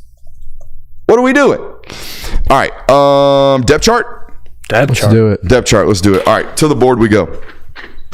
Can I leave the notes here? I think I can. You can do whatever you want, man. Thanks, buddy. Thanks for telling me I have freedom to do whatever I want on my show. That's so nice of you. That's so nice of you. All right, we're going to be in yellow today. I like yellow. And I left my pen on the table, so let's go get the pen. Hey, why don't you go get your pen? Hey, you know what? I saw a tweet from Glenn Schumann today, and I just want to say that it must run in the genetic pool of really, really smart football minds, because my man got chicken scratch handwriting like yours truly. So, I feel a little bit better. Matter of fact, I think my handwriting was a little bit better than what I saw on display from Glenn Schumann today. I think that's just a coaching thing. Okay. Well, I'll take it. Doctors and coaches. Yeah. And Brooks. Timeout, halftime. You ain't got time to make it look nice and pretty. You just got to get the point across. My point is, not a bad group to be associated with, okay? All right, not a bad group. Here we're going to start on the offensive side of the football. The question here at this position is, how do they rank these two? Because we know Carson Beck and Gunnar Stockton are solid at 1 and 2. I'm going to make a change here just because, and I'm going to flip these two. I think they go to start camp Puglisi first until Puglisi up in this depth chart before Rashada's up to speed. What do you got? The way I see why you're saying, the way I put this is, say you have some freak accident where the night before Clemson, Gunnar Stockton, Carson Beck are unavailable. Food poisoning. Yeah. They're going to start Rashada just because of the experience. Now, Puglisi has more time in the system, I think, but that in-game experience they've shown they value, that's why I put Rashada there. It's a valuable point right there. We'll honestly leave it, but that's the talking point in this room nonetheless. There is no position battle. There's no questions about who it is. Rumor mill says Gunnar Stockton grew his hair back out. I don't know if that means anything. Oh, shit is right. Watch out, SEC defenses. Gunnar Stockton's got some lettuce. But there's not much to talk about this room. It'll be one of the more melancholy years in fall camp that we've had at the quarterback position. So we can move on. Now, this is the most important thing about this running back room, right? The idea that Branson Robinson could potentially be 100% healthy, fully himself by week 1 against Clemson, that would go a very, very long way for this depth chart at the running back position. I honestly I'm trying to think of a time. I feel like definitely for the last 2 years, the running back room in week 1 has been banged up. You've not had your top 3 guys going into week 1. So that'd be a massive addition to the depth chart. I think it's one of those situations that the medical team at Georgia has always allowed guys to not only take their time, but make sure that they prove that they're themselves in live action on Saturday before they start making any adjustments to the depth chart. Okay, so what I'm saying is I think you're going to see maybe a game or two where Branson's thrown out into action, maybe not in real meaningful action early on, but thrown into action to make sure he's 100% comfortable before they start giving him 100% of the workload that he's inevitably going to get on this roster. Because I think when all is said and done, if he's 100% back to himself, what we saw him as his true freshman season, we think he's the number 2 back on this roster, do we not? Yeah, I think so. I mean, I love what we've seen from Rod. I truly do. But I think Branson, of all of these backs, has an ability to be like really, really special based off of what we know of his pedigree coming into, not only Georgia, but what he did his freshman year. Absolutely. I mean, he did stuff his freshman year, JWIll, that nobody outside of Nick Chubb had done, correct? I mean, when you get the nickname Baby Chubb, like, you're doing something. That was profiling, to be honest with you. Okay, you play running back, you lift weights, you Nick Chubb. You also run through people and put up almost 100 yards as a freshman against Auburn. That's fair. Yes, he the stat you're referencing is what he did against Auburn. It was the first time that a running back in his first 10-plus carry performance had over 85 rushing yards since Sonny Michel. There you go. That's solid stats from Dr. JWIll over there, the stat man here on the show. Now, the wide receiver room has probably had the most shuffling go on over the last week with the news of Ra Thomas being indefinitely suspended off of this roster. Now, Ra Thomas was going to be the starting X, all right? He was. Now, that's marked through, and now you have to make some adjustments. Now, the question that I presented to sources inside the building today was, hey, is Colby Young just going to slide into that starting X spot, or y'all going to ask him to kind of make up for what happened with Ra? All right, we don't need to make any shuffling. We had this addition via the transfer portal this offseason. He's really, really good. Let's slide him in automatically, not ask any questions. Well, it sounds like that's not what's going to happen, okay? What's going to happen is a combination of that with a combination of what happened last year at Tennessee. If you guys remember, last year at Tennessee, Ra messes up his foot. He's banged up. Lad McConkey not available. He's banged up. Dylan Bell slides in at the role at the X receiver spot and has over 100 yards in that football game, throws for a touchdown, really kind of breaks onto the national scene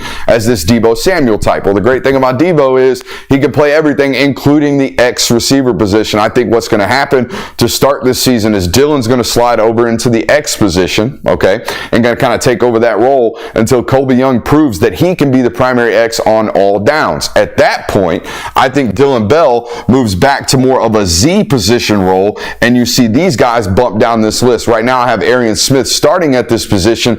I think he more plays a let's get him in the mix when we need to take a shot once Colby Young becomes a true X receiver in this offense. Again, these aren't just my thought processes. This is something that I've had confirmed inside the building over the last 48 hours since this news has broke. The other thing that makes this change, right, without Dylan Bell being over here at the starting Z position, all right, Arian Smith gets bumped up to the starting role, while also London Humphreys, I think, has a little bit more of a role in this offense as well this year in his first year at Georgia, as opposed to what they thought was going to be a year 2 development with the young man from Vanderbilt. So those are kind of the talking points there at the wide receiver position and how things I think are going to ultimately shuffle out. Ideally, Dylan Bell returns to the designated pass catcher role that we're talking about. It's really, really hard to move an X receiver in motion. He's an X receiver because he's an X receiver. He's over there by himself. His job is to win one-on-ones. We want Dylan Bell, ideally, as an offensive staff, I want that guy in motion. I do not want you to be able to account for him, no different than last year with Brock Bowers. I did not want them to be able to account for him until the ball is snapped. The same thing with Dylan, but you can't do that until Colby's 100% ready at the X position. Okay, so I think that's ideally what you do towards the end of the season once Colby Young is 100% up to speed. I think the tight end room is pretty basic right here, right? You brought Jurasic in for a reason. I think he's going to play a lot of snaps this year for you guys, but so will Lawson Lucky, okay? I don't think you're going to be a 12 personnel football team this year. I think you're going to be an 11 personnel football team, just like you were last year. 72% in 11 personnel last year with Brock Bowers and Oscar Delp on the roster. What you smirking for? I'm just laughing about this time 2 years ago. Like, they're going to run 14 personnel. Yeah. We're out here talking about whether or not they're going to put 4 tight ends on the field a couple of years ago, and now we're transitioning all the way into modern offense where it's going to be 11 unless you're in short yardage situations, and you'll see 12. All right, so that's kind of how of all the offensive rooms, these two are kind of the most boring in terms of how they're going to shake out. I think they're pretty obvious with how things are going to roll. Now, On to the offensive line. Don't love the way you did this. I would have went left to right, but hey, you know what? How I should have made that comment prior to the show. That's on me. All right, so right tackle, Xavier Truss and Monroe Freeling. I don't think there's any way Xavier loses this position battle any earlier than like week 5, week 6, week 7 of this football season. Monroe Freeling's going to have to steal that thing from him, or an injury is going to have to steal that thing from him. That is what the history of Kirby Smart and his decision-making process has told us over and over and over again. On this roster. I think I was muted the entire time. No, I wasn't. I just muted myself. All right, on to the right tackle position. Guys, this is the one I want to highlight because I have seen Jamal Merriweather in pads and on the sideline for 2 years, and we didn't really get to see him in G-Day scrimmages the year before last, or the year before this spring, because he just wasn't high enough in the depth chart to really pay attention in the 1s and 2s group. That changed this spring. All right, and he's always looked the part. Honest to God, the very first time I saw him, he looked like Andrew Thomas. Just from a physical standpoint, as a true freshman, he's one of the very few true freshmen I've ever looked at and is like, you know what? That guy already looks like an SEC football player. The kid from Brunswick was exactly that. I don't know if there's an avenue for playing time for Jamal this year. I know this. Y'all better hope y'all keep a hold to him, because I think he's an NFL football player. Your building thinks he's an NFL football player. I just hope there's playing time early enough for him in his career where he doesn't have to go elsewhere to find it. Okay, because if Ernest Green doesn't leave this year, then you're looking at, hey, Jamal, can you beat Monroe out at right tackle next year? I don't know. That's still another question going into a season where there's a bunch of NFL bodies in these rooms, and it's statistically impossible for you to believe that you're going to hold on to all of them, okay, for the remainder of their collegiate careers. Let's go into center. A huge year for Jared Wilson. We'll talk about that here in a little bit with our Twitter question that we proposed to the audience today. Huge year for him. Here's the one thing I will tell you. You talked about if it happened today, what would they do? If it happened today, if Jared Wilson were to roll an ankle in practice, Tate Ratledge will become the center for this roster. Okay, they will move Micah Morris up to a starting role at the right guard position, and then they'll move forward. All right.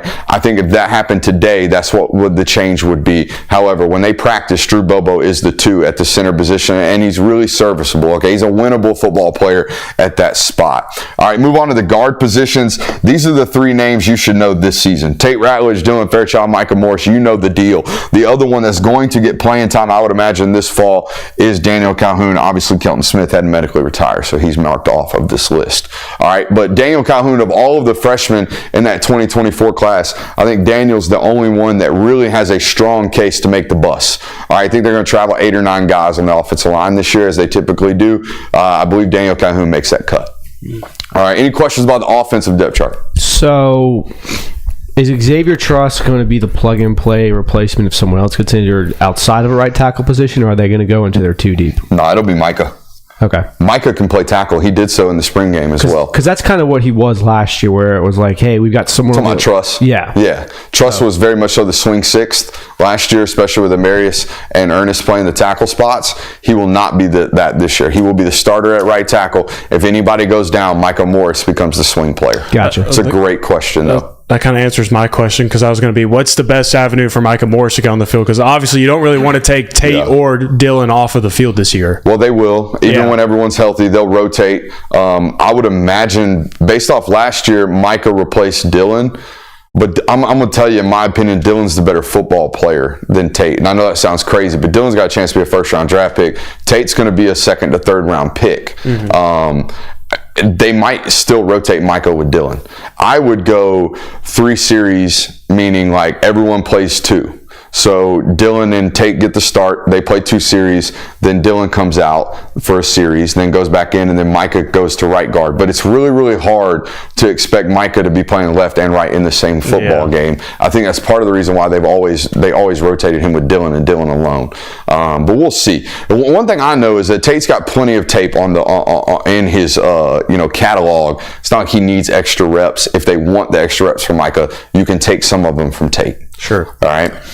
Any other questions about the offensive depth chart?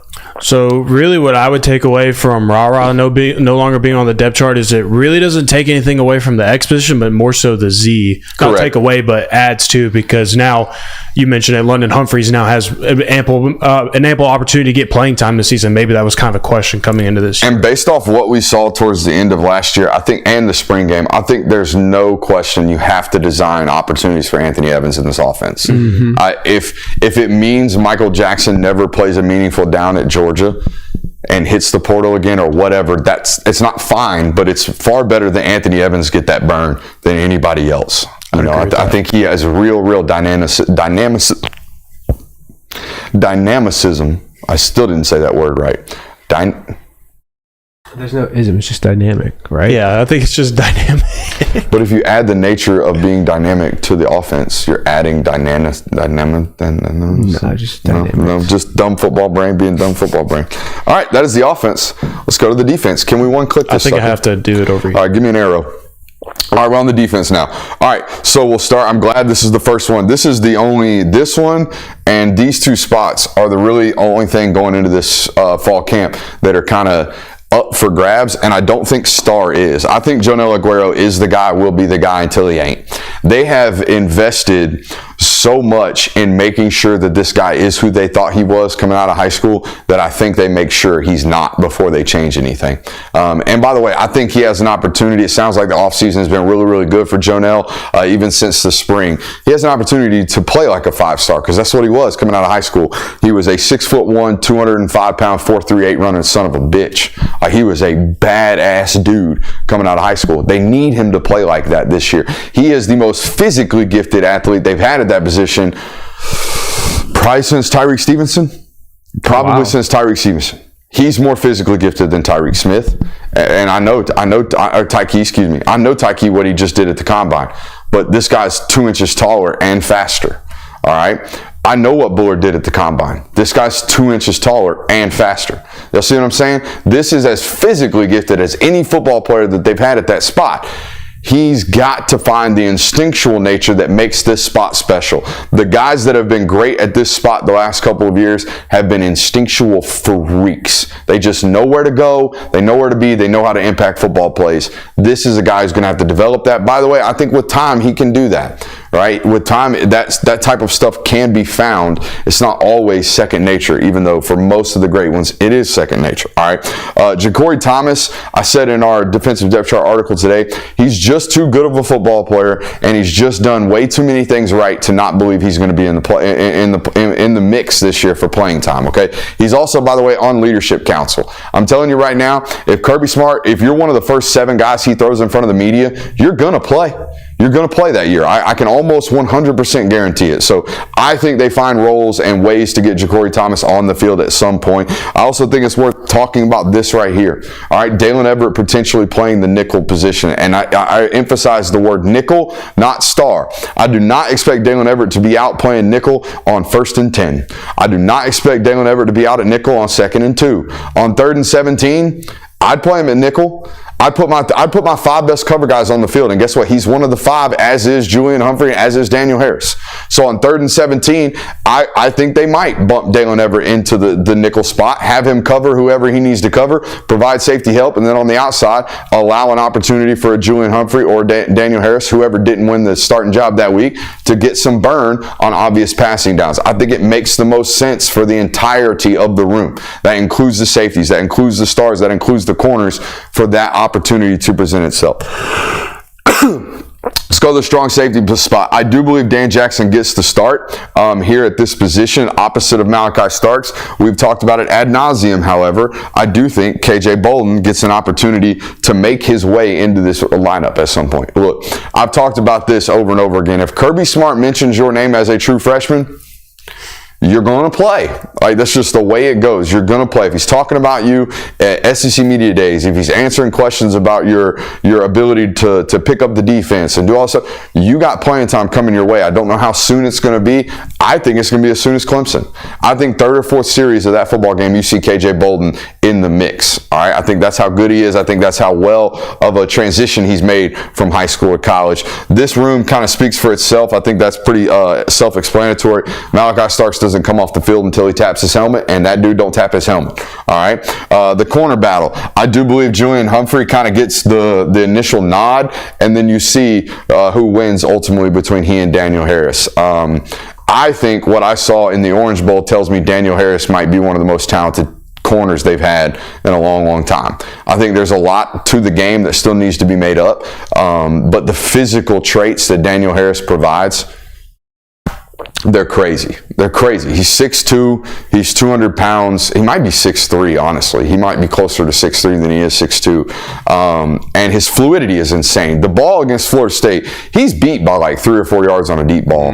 And he finds the recovery speed to close the gap, and then the length of his body, of his frame, to stick his hand in the play, in the catch point, and make the play. Those types of plays are invaluable at the corner position, particularly at Georgia when they leave you on an island quite often. So I like the idea that this is the battle. I also like the idea that they play them both until they can't play them both, until they have to make a decision. I like the idea of rotating those two guys. The only talking point I have here at Mike is I do believe Raylan Wilson, he played a lot of will last year, almost exclusively will, but I think that was by nature, and not necessarily by design. I think by nature, for the same reason this year he has to move to Mike for immediate playing time, and here's why. Obviously, everybody knows Pop left this room at the Mike linebacker position, which has promoted C.J. Allen. I think C.J. Allen might have beaten him out anyways. That was part of the reason for the departure from Pop. However, all right, these two guys played together last year in the twos unit.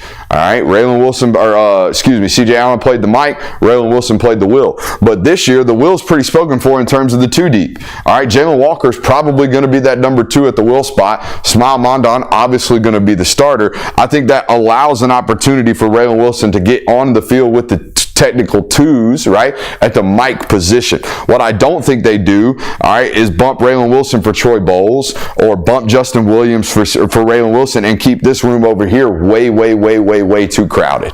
All right, so bottom line, I think that's kind of the rotation. And by the way, if you can play Mike, you can play Will at the University of Georgia. If you can play Will, you can play Mike. The rules are relatively the same apart from the pass game responsibilities. All right, so I think that kind of solidifies those two rooms as we move on to the defensive tackle position.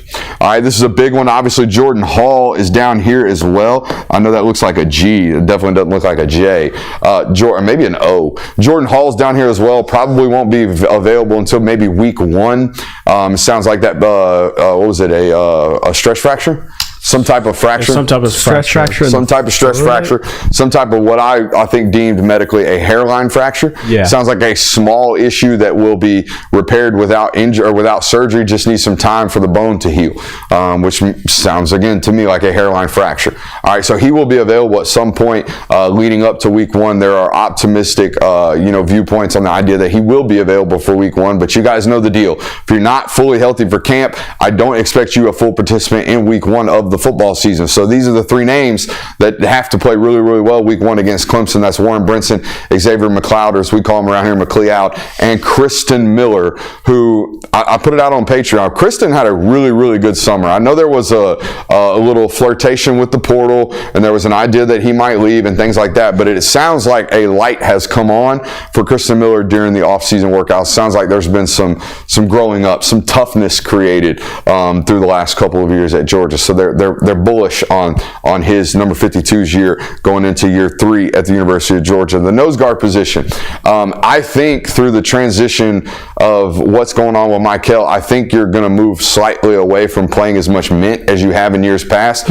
Also because you don't necessarily have the Jordan Davis of the world. Last year you played considerably less mint than you probably ever have. A lot of that due to the fact that you didn't have both Jordan or Jalen, okay? So I think you move more to maybe this looking more like a 2 defensive tackle unit than it does a true 0 and a 3 tech, okay? When a true 0 is required, however, Ja Jarrett will do that work. I imagine, this year. I think Ja Jarrett has worked his way into the true zero role. By the way, he's the only guy on the roster that really fits the physical build. And Nazir Stackhouse is a very large human. He is not monstrously big, okay? He's 6'4", he's 310, he moves really, really well. He's an NFL body and an NFL mover. He's not 6'6", 350. Ja Jarrett is 6'6", 350, and it sounds like he's, again, found that toughness. Now, I think the reporting and the discussion around Mykel Williams moving to Jack has been slightly overblown, because I don't think it's going to be his only home. I think he's going to play. He mentioned it to me in our interview at SC Media Days as a Jack package, as he's going to be playing both. I think he splits duties at both, and I think this is the way it goes. I think on first and second down, you see him playing defensive end. On any pass rushing downs, you see him playing a stand-up Jack role, being able to get after the passer and do so freely, as opposed to years past where he's playing in more of a 4-eye role on passing downs, and the other guys getting the opportunity to rush. I think that kind of tilts this year in favor of Mykel's ability to get off the ball. These two guys are really, really good. Tyrion Ingram-Dawkins and Gabe Harris.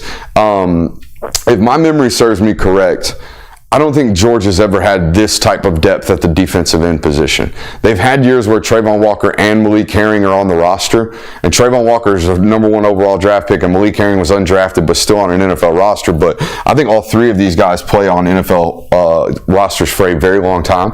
Mykel, Tyrion Ingram-Dawkins, and Gabe Harris. And oh, by the way, Joseph Jonah Ajonye, as a true freshman, has shown the ability to maybe potentially play in year one.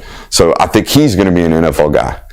I don't think Georgia's had 4 draftable defensive ends, or what will go on to be draftable defensive ends, since I've covered them. That's not how this has worked. Okay, so you're deeper at this spot than you ever have been. By the way, I also think you're deeper at this spot at Jack than you ever have been. Okay, because when we're talking about having to find, we're going to have to manufacture snaps for Damon Wilson. We're going to have to manufacture snaps for Sam Mpemba. And oh, by the way, we're going to have to manufacture snaps for Jalen Walker to rush the passer as well. You have an ample amount of options at these positions. It's a matter of identifying their most winnable weeks. All right, I think there are going to be weeks with these two names plus Jalen Walker. I think there's going to be weeks with those 3 names where those guys have multiple sacks. All right, because the staff has identified, hey, this week the right tackle really struggles with length and speed.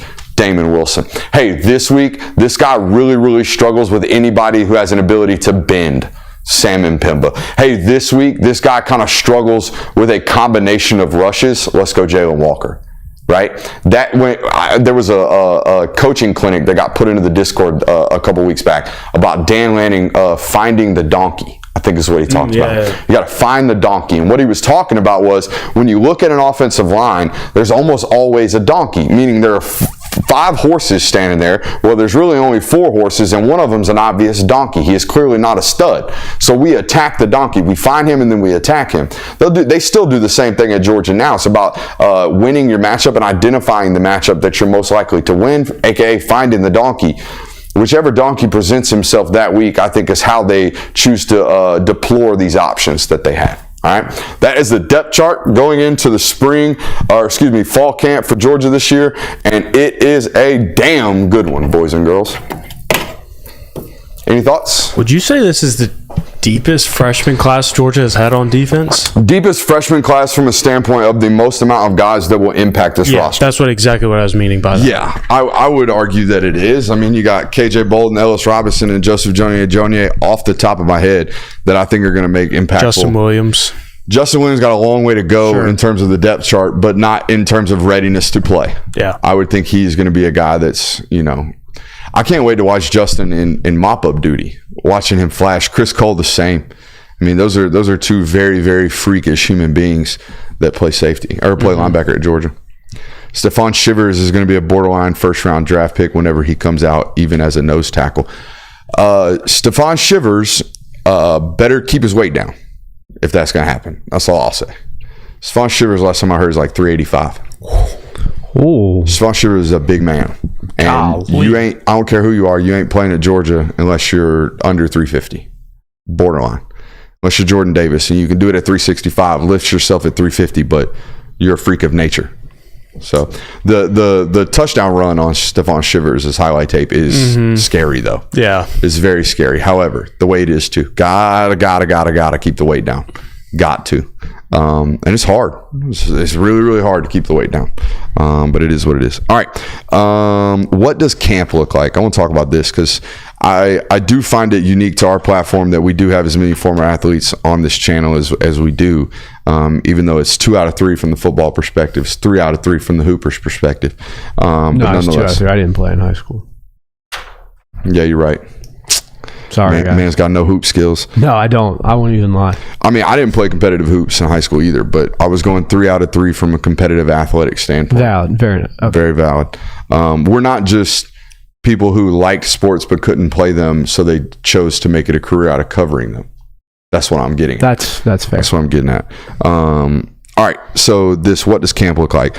Until school starts, it's hell. When does school start for Georgia? When's the first school class? Starts August 14th on Wednesday. 2 weeks. All right, so for the next 2 weeks, this is what it looks like. Because there's no class to bail you out, boys and girls. So you're at the mercy of your football coach. So 9 times out of 10, this is what the schedule looks like for the next 2 weeks. For 14 days straight, this is exactly what a college football athlete is going through. You ready? Weights at 6 a.m. or 7 a.m., depending on when the offense-defense split is that week. So 1 week you'll have it at 6, the next week you'll have it at 7.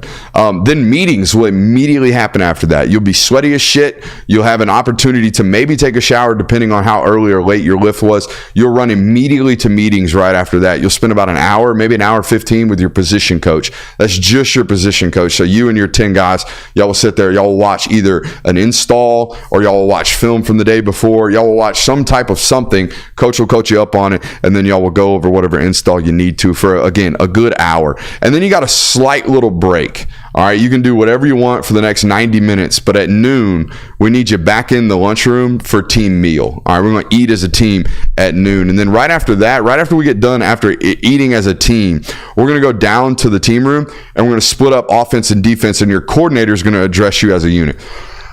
Normally during this, we're doing, again, some type of install for the week.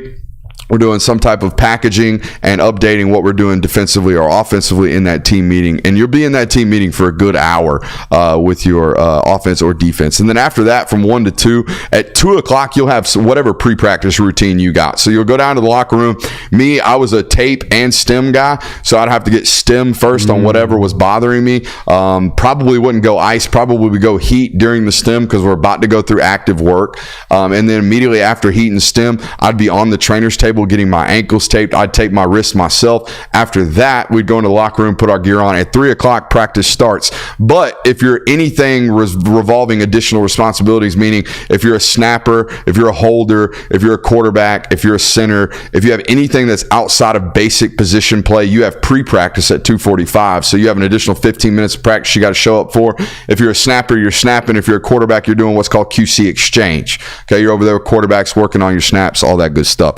If you're a defensive back, maybe you're over with coaches working drops. There's a pre-practice process at 2:45. At 3 o'clock, we'll start practice. Practice will normally go about probably 3.5 hours. Practice will end at about 6:30. And then team dinner right there after that. Immediately after team dinner, we'll have another team meeting of sorts. Probably bring in some type of speaker. It's the end of the day. Your attention span's dog shit. We'll bring in somebody to give you some type of message about team and unity. And then at 9 o'clock, we'll release you to go back to your room. Lights out at 10. We start it over again tomorrow. 14 days straight. Love it, bro. You'll never see student athletes so happy that class has started. Never. Every year during camp, I prayed, when does school start? When does school start? Because it's the only thing that gives you a break. Because during camp, it's not even 2 days, it's all day. Mm-hmm. You know what I mean? Yeah. Oh, I forgot a walkthrough. A walkthrough's mixed in there somewhere. So, pretty busy. I say every year during this time, if you date a football player, just know. See you. Bye. He ain't cheating on you. He ain't worried about you. He worried about himself and surviving the next 14 days. So leave him the hell alone. Leave him alone. Turn your red receipts off, boys. Get to work. Did they make you stay in the dorms when you did? Well, at Shorter, you were in dorms no matter what. Yeah. So yeah, but any other football team, you'll be in dorms. They'll be in regular student dorms, checking in. There will be tape on the doors. There will be the whole full security measures to make sure you are a trapped prisoner for the next 14 days. Were you a spat guy or under the sock? I was under sock guy. I never spatted during practice. Spatted one game, and it was my final game as senior year. Most athletic trainers refuse to spat. Yeah. Most good athletic trainers refuse to spat. For those of you who don't know, what he just asked me was, do I tape my ankles underneath my socks and my cleats, or do I tape over my socks and my cleats? That's called a spat job. Most people spat their ankles for just good looks. I do think it looks sick as shit. Every trainer I ever had refused to do so. I would have to tape myself because they said it was just show tape. And it makes their job harder. If you were to roll your ankle with spat on, they got to take all that shit off and then tape your ankle like they're supposed to. Fair enough. The craziest athletic training tape thing that I've ever had was my senior year of high school. I had to shave my legs. Really? Because my ankles were so bad that my athletic trainer basically told me, I refuse to tape you unless I can tape you to your skin. We're not going to use pre-wrap. So we're going to tape you straight to your skin, and unless you want me ripping your hair off every day, you need to shave your ankles. So it was a Nike Elite time period, so I didn't really have to worry about it because everyone wore Nike Elite socks, and those are up to your mid shin anyways. So I was a skinless, I was a hairless cat from the ankle down. Straight to the skin. Straight to the skin. And actually, it feels much better once the sweat starts to work. But that first 5 minutes is pretty rough. Yeah. Yeah, that's right. At 300 pounds, I was sweating within 5. No doubt. No doubt. I was sweating thinking about sweating. But yeah, that is what college football life looks like for these individuals for the next several days. Most important player on the roster, not named Carson Beck. That was the question I proposed to the Twitter audience today. We had over 160 replies today, boys, and over 45 quote tweets on this one tweet. So the Georgia fan base was more than willing to get interactive, as was every other fan base willing to make jokes at the expense of Georgia, because the number one response I got today on this question that I proposed on Twitter of who's the most important player on Georgia's roster, not named Carson Beck, was the Athens-Clarke County defense attorney. And people thought that was hysterical. So good for them. We got the jokes. I'm going to tell you right now. I said it in Discord. I'm going to say it right now. Kirby, I need you to figure everything out and just have a perfectly good roster, because my Twitter mentions and my patience is up. I'm good. I'm good on every Athens-Clarke County joke I can see. I'm good on every defense attorney lawyer I can see. I'm good. And I don't even root for you jokers. I just cover you. And I'm tired of seeing it, for Christ's sakes. All right, what are your options and why? Go ahead. It's honestly kind of hard to select because we just went over it. They're so deep this year. So deep. You feel like if one guy goes down, you could probably have someone not necessarily as talented, but adequate enough to play that position to where it's not, this is a detrimental loss. I chose Michael Williams because I think his skill set and the fact that he can play multiple positions on that front seven makes him so unique to where if he were to go down, it would be a massive loss and it would take multiple players to fill his void. It's a solid answer. I got two answers. I'll give you one offense and one defense. On offense is Dylan Bell for me. I think he is the most versatile weapon that you have on offense. I think you can plug and play him anywhere. You can do so much with him. And he, in my opinion, is the key to really unlocking this passing offense. And he's the guy that you need the biggest year out of. So I think he is the most important player on that offense, because if he's having a big season, that means everybody else is too. That means that offense is eating. That means Carson Beck is doing what everybody expected him to. And the offense took a step forward. And then for defense, it's Malachi Starks, because you're talking about replacing. If you do not have Malachi Starks, that safety room immediately drops down by 5-10 spots on whatever metric or ranking system you want to, because Malachi Starks is the headliner of that defense. He's the glue to that room, and he is the most important player on defense, in my opinion. Malachi Starks, glue guy? Not just Elmer's glue, though. We're talking about Gorilla Glue. We're talking about Gorilla Glue. Oh, yeah. My grandfather talked to me about Gorilla Glue yesterday as if I didn't know about Gorilla Glue, and I had to be like, what's it called? No way. What's it called? You Sometimes said Gorilla? you just gotta... Is that spelled like Gorilla, or is that spelled special? But anyways. Sometimes you just got to oblige, though. Yeah, sometimes you just got to go with it, especially a great man like that. You ever put Gorilla Glue in a cut? No, but that's originally why super glue was invented. Did you know that? World War II put cuts together. Yep. Now we have Gorilla Glue. My thought immediately when I proposed this question was, it's now Colby Young. I think it's so important for this offense to have a true X. We've talked about it for years on years end on this channel. And having a solidified X, I'm not saying Dylan Bell can't be that, but Dylan Bell, as I talked to you about on the board, Dylan Bell's best trait for this offense this year is to be a designated pass catcher. They need to find ways to get that guy in motion, to hand him balls on jet sweeps, to get him balls in the space out in the flat via quick screen passing games, things like that. It's hard to do that as a traditional X. At traditional X spots, we're doing things like running deep posts. We're doing things like running one-on-one comebacks. We're doing things like running digs. Okay, we're doing things like winning on slants on 3rd and 4. We're doing those types of things at X. We're not as design game explosive at the X position as we could be at the slot, or as we could be at the Z, or as we could be at running back, or wherever they want to line him up. It's hard to make him undefensible if he's playing one spot at the X position. I think Colby Young's development in this roster, or on this roster rather, is pivotal for the success of this offense. Now, I want to go to some of these Twitter suggestions. I want to read some of these. Can I ask, I saw this question in Discord, and since you just talked about him, I think it's a good time to ask this question. Someone asked, when you say Colby Young turns into the guy, does that mean the staff is expecting him to overtake the X? Like, were they expecting him to overtake X even with Ra-Ra on the roster? No. They thought Ra-Ra was an NFL football player. Okay. It is a loss. Like, this is not some guy that they just thought was a placeholder. Like, Ra-Ra Thomas was a guy they thought was like maybe a 2nd or 3rd round draft pick. Like, it's the type of football player they thought he was going to play like this year, because it was a little bit of a slow grind last year. And, oh, by the way, he had a foot injury last year, did Ra-Ra Thomas. So he wasn't even 100% himself, on top of not being 100% into the playbook, or caught up, I should say, with the rest of the offense on the playbook side of things. I don't think they expected Colby Young to be the true dominant, like guaranteed he's our guy at X prior to this. They're hopeful that he can develop into that after this, which again is why I think they start out the season with Dylan at X and work Colby Young into that role. All right, let's hit some of these Twitter replies. This one comes from Joshua Harold. I liked what he had to say. Oscar Delp, just because Bowers is gone doesn't mean Georgia plans on changing its whole offense. Still going to be a lot of tight end involvement relied on. I think, and I've said this before, I think the perception around Oscar Delp would have completely changed had he caught maybe like 3 of those deep balls last year. Yeah. If you add 120 yards onto his stat line last year, he goes from a 450-yard receiver to a 670-yard receiver. And we're talking about how Georgia's got the best tight end coming back in college football. Like, that would have been the discussion, I feel like, had things gone a little bit differently. And both of those are on both of those guys. Like, a couple of those deep balls last year, like the one at Auburn, we counted him. He had 7.5 steps to make an adjustment on a ball that was obviously thrown inside. He catches that ball this year, and not only does he catch that ball, I think he might take it to the house. There's nothing but green grass in front of him.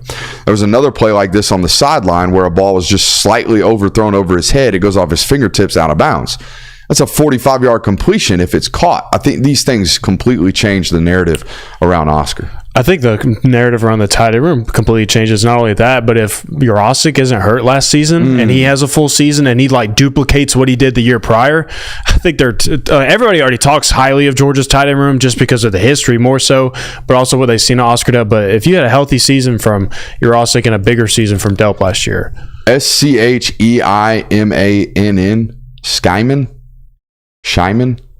We're going to call him Scheming. Okay. Our boy Nick Saban over on Twitter says the word, quote, important is ringing out. I'm hearing Dalen Everett come to mind. Having a lockdown corner on one side of the field has been a staple of every Kirby Smart team. I like that answer. I do too. That's why I liked it, literally. It's true. Georgia has always had a strap on one side of the field. And it's always been year 2 strap. You know what I mean? It's like, hey, year 1, you were the guy they hunted. Now, guess what? You're the dude. They're going to stay away from you because you're a strap. By the way, I thought Dalen had fewer moments of, oh my God, they're going to kill that kid all day today than even like Keely Ringo did 2 years prior. I don't think people remember how dreadful and how terrified Keely Ringo looked game 1 against Clemson. He got multiple DPIs. He got dunked on like once or twice down the sideline in a football game in which Clemson could do nothing offensively. Oh, that South Carolina game that year was the same way. Yeah. And he misplayed a ball against Florida that same year. Came back and made another play a little bit later. But there are examples of this every year, and I don't remember. I think that was a blitz, though, wasn't it? Maybe. The point is, I don't remember a ton of these examples of Dalen just getting picked on last year. Where maybe Auburn, but even Auburn, he made one of the bigger plays in that football game on 3rd and long, denying a ball on the sideline. Like, there were a couple of football teams that thought they could hunt 6. Ole Miss was one of these football teams. I think Luther Burden got him early in the football game against Missouri, and then they moved him into the slot, and it was null and void at that point. But Dalen didn't have too many, God, he's awful plays last year, and social media treated him like he did. Well, I mean, that's the typical Georgia social media way, if you've noticed. But, I mean, there were it seemed like Dalen Everett's worst moments came against some of the best players in the country, and that's going to happen in your first year. You're getting true burn. I think he's going to take massive strides, and I think it's kind of unfair the way the narrative around him is unfair right now. So I do think he's one of the more important players of that defense. It's just one of those positions where if you're not playing perfect, you're playing bad in some people's eyes. It's very similar to offensive line in this sense. If we're talking about you, it's for bad reasons. If you let one pass rusher through, or if you let one deep ball get over your head and make a big reception, then that's automatically written as that's a bad game. You suck. Find your replacement. And both are very hard positions, but defensive back especially. I mean, one of the hardest positions ever. And on top of the fact that nobody knows what you're really supposed to be doing at corner. You can think you know everything about corner play, and there's odds are that you don't know exactly what coverage that individual is supposed to be in. So you might watch somebody give up a 5-yard hitch, and meanwhile they're in cover 4. Like he's got deep quarters. He's going to give up the 5-yard hitch. Shut the hell up, guy on Twitter that thinks the kid sucks. That happens so much more at the corner spot than any other position that I can remember, other than maybe like quarterback. You don't know how they're taught to read their progression. So how could you sit there and criticize their progression or the read of the progression? More of these Twitter responses. Our guy Winfred Francois. On Twitter says number 11 on both sides. So that's Arian Smith and Jalen Walker on both sides of the football, both going to play very unique roles. I don't think either of those individuals are going to play starter minutes, but I think both of those individuals are going to be put onto the field to do very specific things. Arian to be explosive, Jalen Walker to impact the passer. I think if you could guarantee me that Arian Smith is going to hit on 80% of his deep balls, that passer's going to be accurate and they're going to catch it, and Jalen Walker's going to have a 80% pressure rate on 3rd down, that's an incredible guarantee for Georgia this year. Absolutely, yeah. I don't think they're going to make or break whether or not you win or lose games, but they're certainly going to help you if they do. All right, on to our next response here on Twitter. This comes from Josh Armstrong, one of the more vocal members of our chat over the last couple of weeks. Says, at Brooks Austin BA, this team needs a vocal leader on defense, the QB, if you will. Bull is gone. Kamari is gone. Who can bring the juice? Is it Everett, KJ Bolden, Gabe Harris? Smile is pretty quiet. I think Michael steps up in a huge way, being that he's finally healthy. I think the burden falls on CJ Allen. That's what I was going to say. I got this vibe from CJ Allen. I did. During the spring, I felt like he's not going to be a scream at you when you're not doing your job type of guy. He's going to scream at you before to make sure you know your job. Does that make sense? Yes. Very akin to Nakobe in this sense. Now, Nakobe did some corrective action in the national title game against Channing Tindall, but majority of Nakobe's additional support to his teammates was pre-snap. Yep. I'm going to make sure my teammate knows what he is supposed to be doing prior to the ball being snapped. So I could see CJ taking over that role. It's going to be KJ's defense 2 years from now. When he's a junior, everyone will look to him. He'll have all of the answers. Maybe even as a sophomore next year. It might be next year. Maybe even as a sophomore next year. But I think it's a little too early to ask the true freshman to be the vocal leader on this defense. Michael certainly is an introvert by nature, kind of handles his business, doesn't want to be vocal, but I guess he's kind of in a role where he has to be now. The same thing said for Malachi. But in terms of who is this defense going to look to in the fourth quarter to make sure the call is right, it's going to be CJ Allen, I would imagine. All right, on to our next one. It's an easy answer, but a big season for Michael would really help the defense. Jonel Aguero showing out would be a huge name, someone less obvious. I like the addition of Jonel Aguero into this discussion. It's important that he plays really well because that position historically has been very vital to the success of the Georgia defense. And then the more overall, what? Oh, I thought you said something. I thought I heard something. Is that my own echo? The most frequent response was Jared Wilson today.